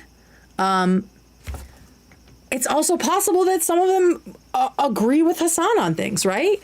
Or are fans of Hasan. Like, all of these things could be true. Then we also got some ideas for changing the format of the show, which I thought was interesting. Like, instead of just critiquing, you know, you're coming in with some actual ideas. Like, we got Ethan needs a show where he can freely be a hater. Like, leftovers or frenemies without the raging narcissists. And what did I say? I said something in here, didn't I? I thought I did. Oh, I said, yeah, with a live studio audience of fans backing him up. Like, as a joke, right? So yeah, like that people are saying like, oh, maybe we need to do something different, right? Like, structure it differently so the crew doesn't feel like they're in the crosshairs, or that they have to, like, I don't know, betray their own, not bring their whole self to work or whatever it is, right? Because it's just very tricky. Everyone's in a very tricky situation. This is another one, sort of a callback to the Warzone idea, or the Tuesday show idea. Have a whole show devoted to Warzone. It's a topic Ethan's pretty passionate about, addressing his enemies and such, where it bleeds into every show. And I think that's the issue. They tried to keep it in the Warzone, and that seemed to be like a bit of a stalemate, right? Like, that was like, all right, well, we'll do that. And now it's like all bets are off again. I think just like with Leftovers, where a portion of the audience may not be into that content, making it its own thing entirely. And I mean, you might gain more people that are like just interested in the slop, right? Format suggestions. Look at this. I mean, they just give like all these suggestions. Basically, Ethan Klein channel uploads with a bit more production value on the main channel whenever they are needed. So people have some ideas, right? Because they want to keep watching the show, and sometimes it's tough. And then someone came up with an idea for how to spoof the article, and I thought this was very interesting, and it gave me ideas. So this person deleted it, but it was interesting. Ethan has to make an H3 Productions vid sitting in a bubble bath goofing on Hasan's article. And I thought that was great, and I think that might have been a better way to package this for the show, right? Like, I like the idea of lampooning on the article instead of getting super, super serious and, talking about things in like this very like dire way. My idea was that they should have Ethan trying to get the crew to write a puff piece about him and like take his like, sexy photos. And of course it all goes horribly wrong, right? Like, they don't want to gas him up like that. They don't want to glaze him. And he's like, come on, guys, get with it. Ash gave $1.99. Look at the timestamp I sent. 2 hearts emoji. Folded hands emoji. Also love ya. Where did you send it? In chat? I don't know where it is, boo. So I like the idea of packaging it more like, okay, guys, like sometimes they would do those videos where they were like brainstorming for new thumbnails or new titles and all that stuff. I think they could have done something like that where they make fun of Hasan, because I think that making fun of Hasan gets to him more than like earnest outrage. I think he traffics in the earnest outrage so he can like sling the mud back. But dude is not funny. He has as far as I can tell, no sense of humor. And so I really feel like that would get to him more than this. Like, laughing at him. Like, look at the way that Stavi got to him, right? I think we need to like come off the gas on the anger and push the gas on the humor. That's my That's my free idea. My free idea is to take a beat and make it something we can all laugh about and like laugh together about. And I'm not saying that Ethan's outrage isn't warranted, but if he wants to get Hasan and like get under his skin in a way that Hasan cannot fight back, and in a way that makes his haters, Ethan's haters, laugh, you gotta go humor. It's your bread and butter. It's what you're good at. And I think he might feel better too. Like, I think he'll feel more in control and in power. Do you know what I mean? Unc Online gave 5 New Zealand dollars. I'm actively in a Wendy's right now. Let's go, True Wendy's. Story. I appreciate Ooh. the yaps. Folded hands emoji. So yeah, and I don't think that is like diminishing the fact that that Hasan has done some really fucked up stuff, right? But I think that where Ethan's power is in humor. That is where he has the upper hand on Hasan. Is making fucking jokes and doing something creative. Right? Because Hasan is not creative.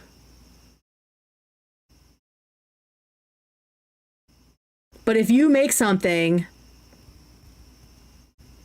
that everyone laughs at, like think about that clip of Frogan laughing about Ethan calling someone like a broccoli haircut. That's the kind of shit. We need that H3 humor.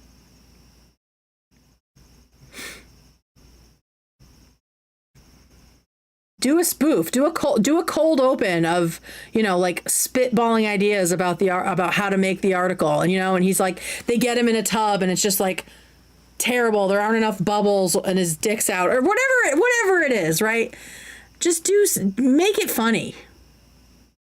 There's so much power in humor, especially when your opponent is not fucking funny, doesn't understand humor, because he's either going to watch it on stream and you're going to get laughs, or he's going to refuse to watch it, which is going to make everyone want to watch it more.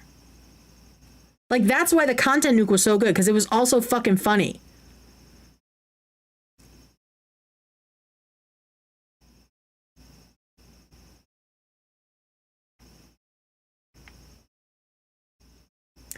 So yeah, that's my free idea, is the next time this happens, because of course there will be another Hasan article. The next time this happens, or the next time something crazy happens with these people where it feels like they're baiting Ethan or whatever, don't go the route of like, I need to destroy this person. The obvious route. Go I need to destroy them with humor. Because it's not just like more fun for, I think, everyone. It's more creative and it's more effective. No one likes being laughed at less than a fucking malignant narcissist who has no real personality. Right?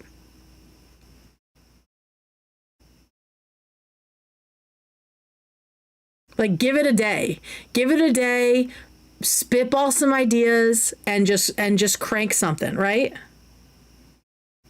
You have like a full crew now. You've got Morgan, whose brain is like amazing. You just know she's got some crazy ideas that you can put to work.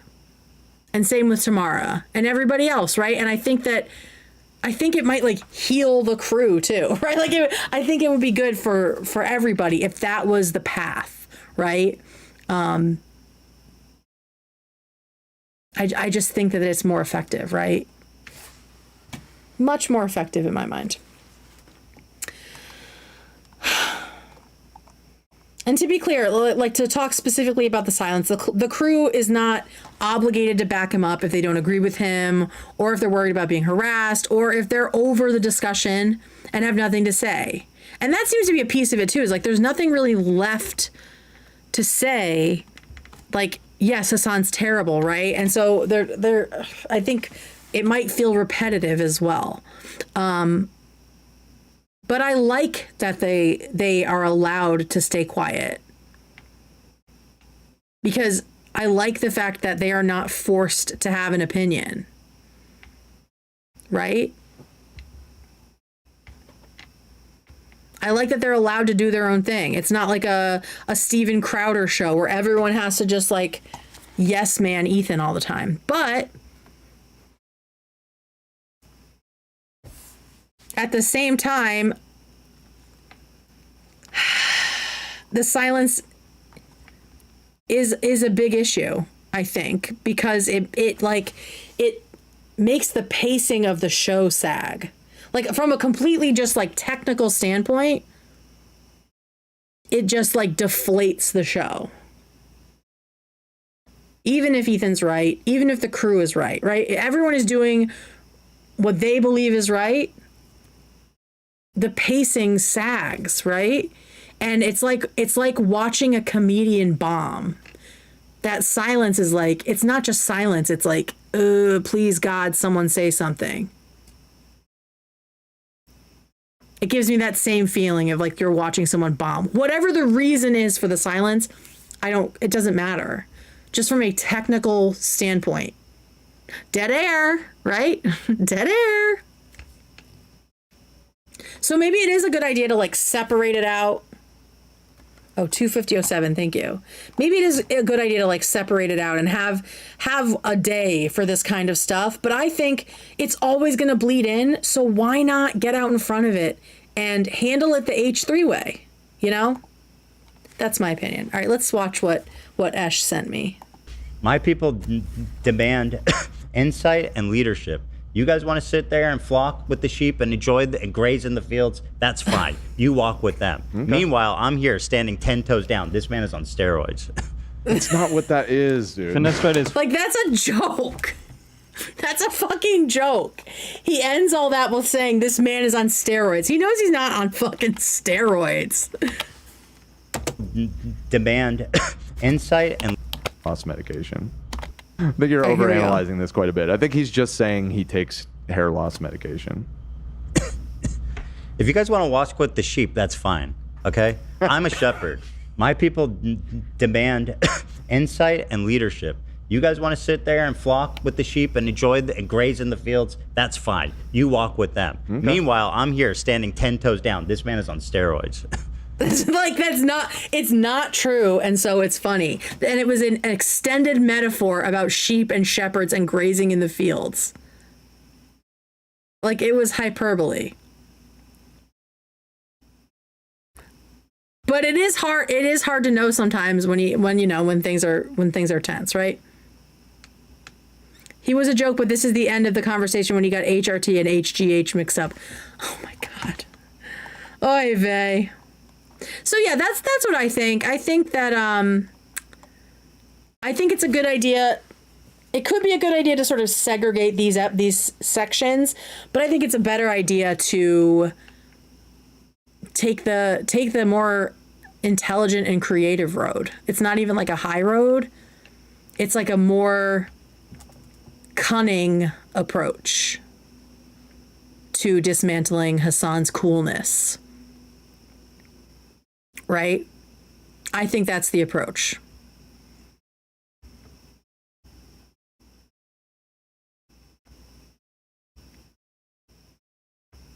And at the end of the day, we can think Ethan's wrong. We can think the crew's wrong, or they're not being fair or entertaining or whatever. But again, this is like, these reactions are more authentic to something that you would find on a Crowder show, on a Dobrik show, in the Piker environment where he almost kicked Ian out if he was going to apologize about the swastika sword, right? So sometimes things are going to get awkward when people are being human.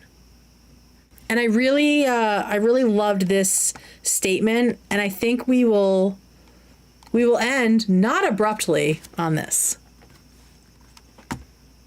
Regarding frustration with the crew, we need to be a little more normal, fam. Let me blow this up a little bit. Sorry, these have been like so small for y'all. Apologize about that. Can y'all see it now? Oh, now you can't fucking see it. Never mind. This is what happens when I try to be nice and accessible. All right.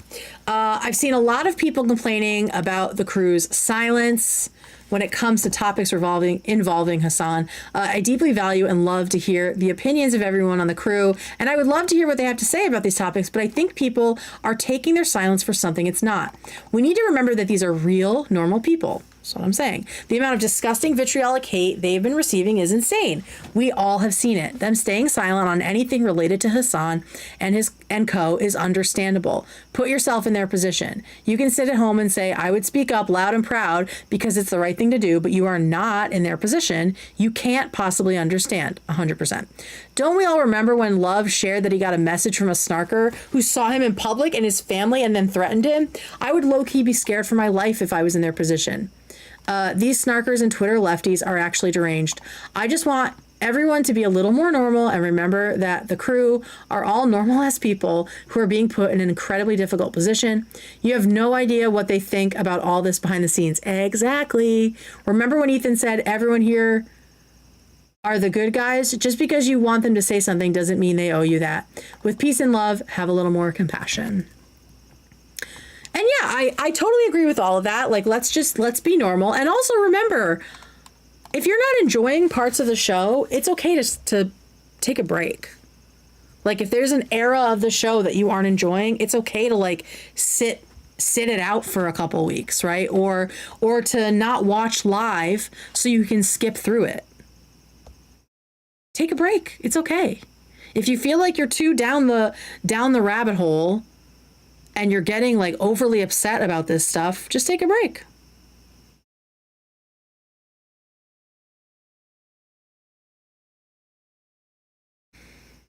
The running defense for Hasan is understandably upsetting. I get silence, but after everything Hasan has said about Ethan, that's crazy. But the thing is, we do not control. If that is why they're silent, we do not control whether or not these people are fans of Hasan, friends with Hasan. None of that is within our control. So what is the point of focusing on it and fixating on it? There isn't a point. It's unhealthy. It's unproductive. You can't change other people. And we are not snarkers, so we don't try to bully people into changing their minds about things. Oh my God, it's so late. I need to go to bed. Holy shit. All right, well, that's the show, everybody. That is the show for the evening. Y'all got, oh my God, a lot of hours out of me tonight. Fucking hell. You've got mail. Thank you. Rescued bot gave $10. I already said this, but Mel Brooks once said, if your enemy is laughing, how can he bludgeon you to death? I think it's an important concept regarding humor in the face of anti-Semitism. Yes, exactly. Like let's channel Mel Brooks. I love that. That's a great thing to end on. Thank you all so much. Thank you for the gifts, everyone, tonight. Make sure you like and subscribe. And I will see y'all Sunday night. Bye.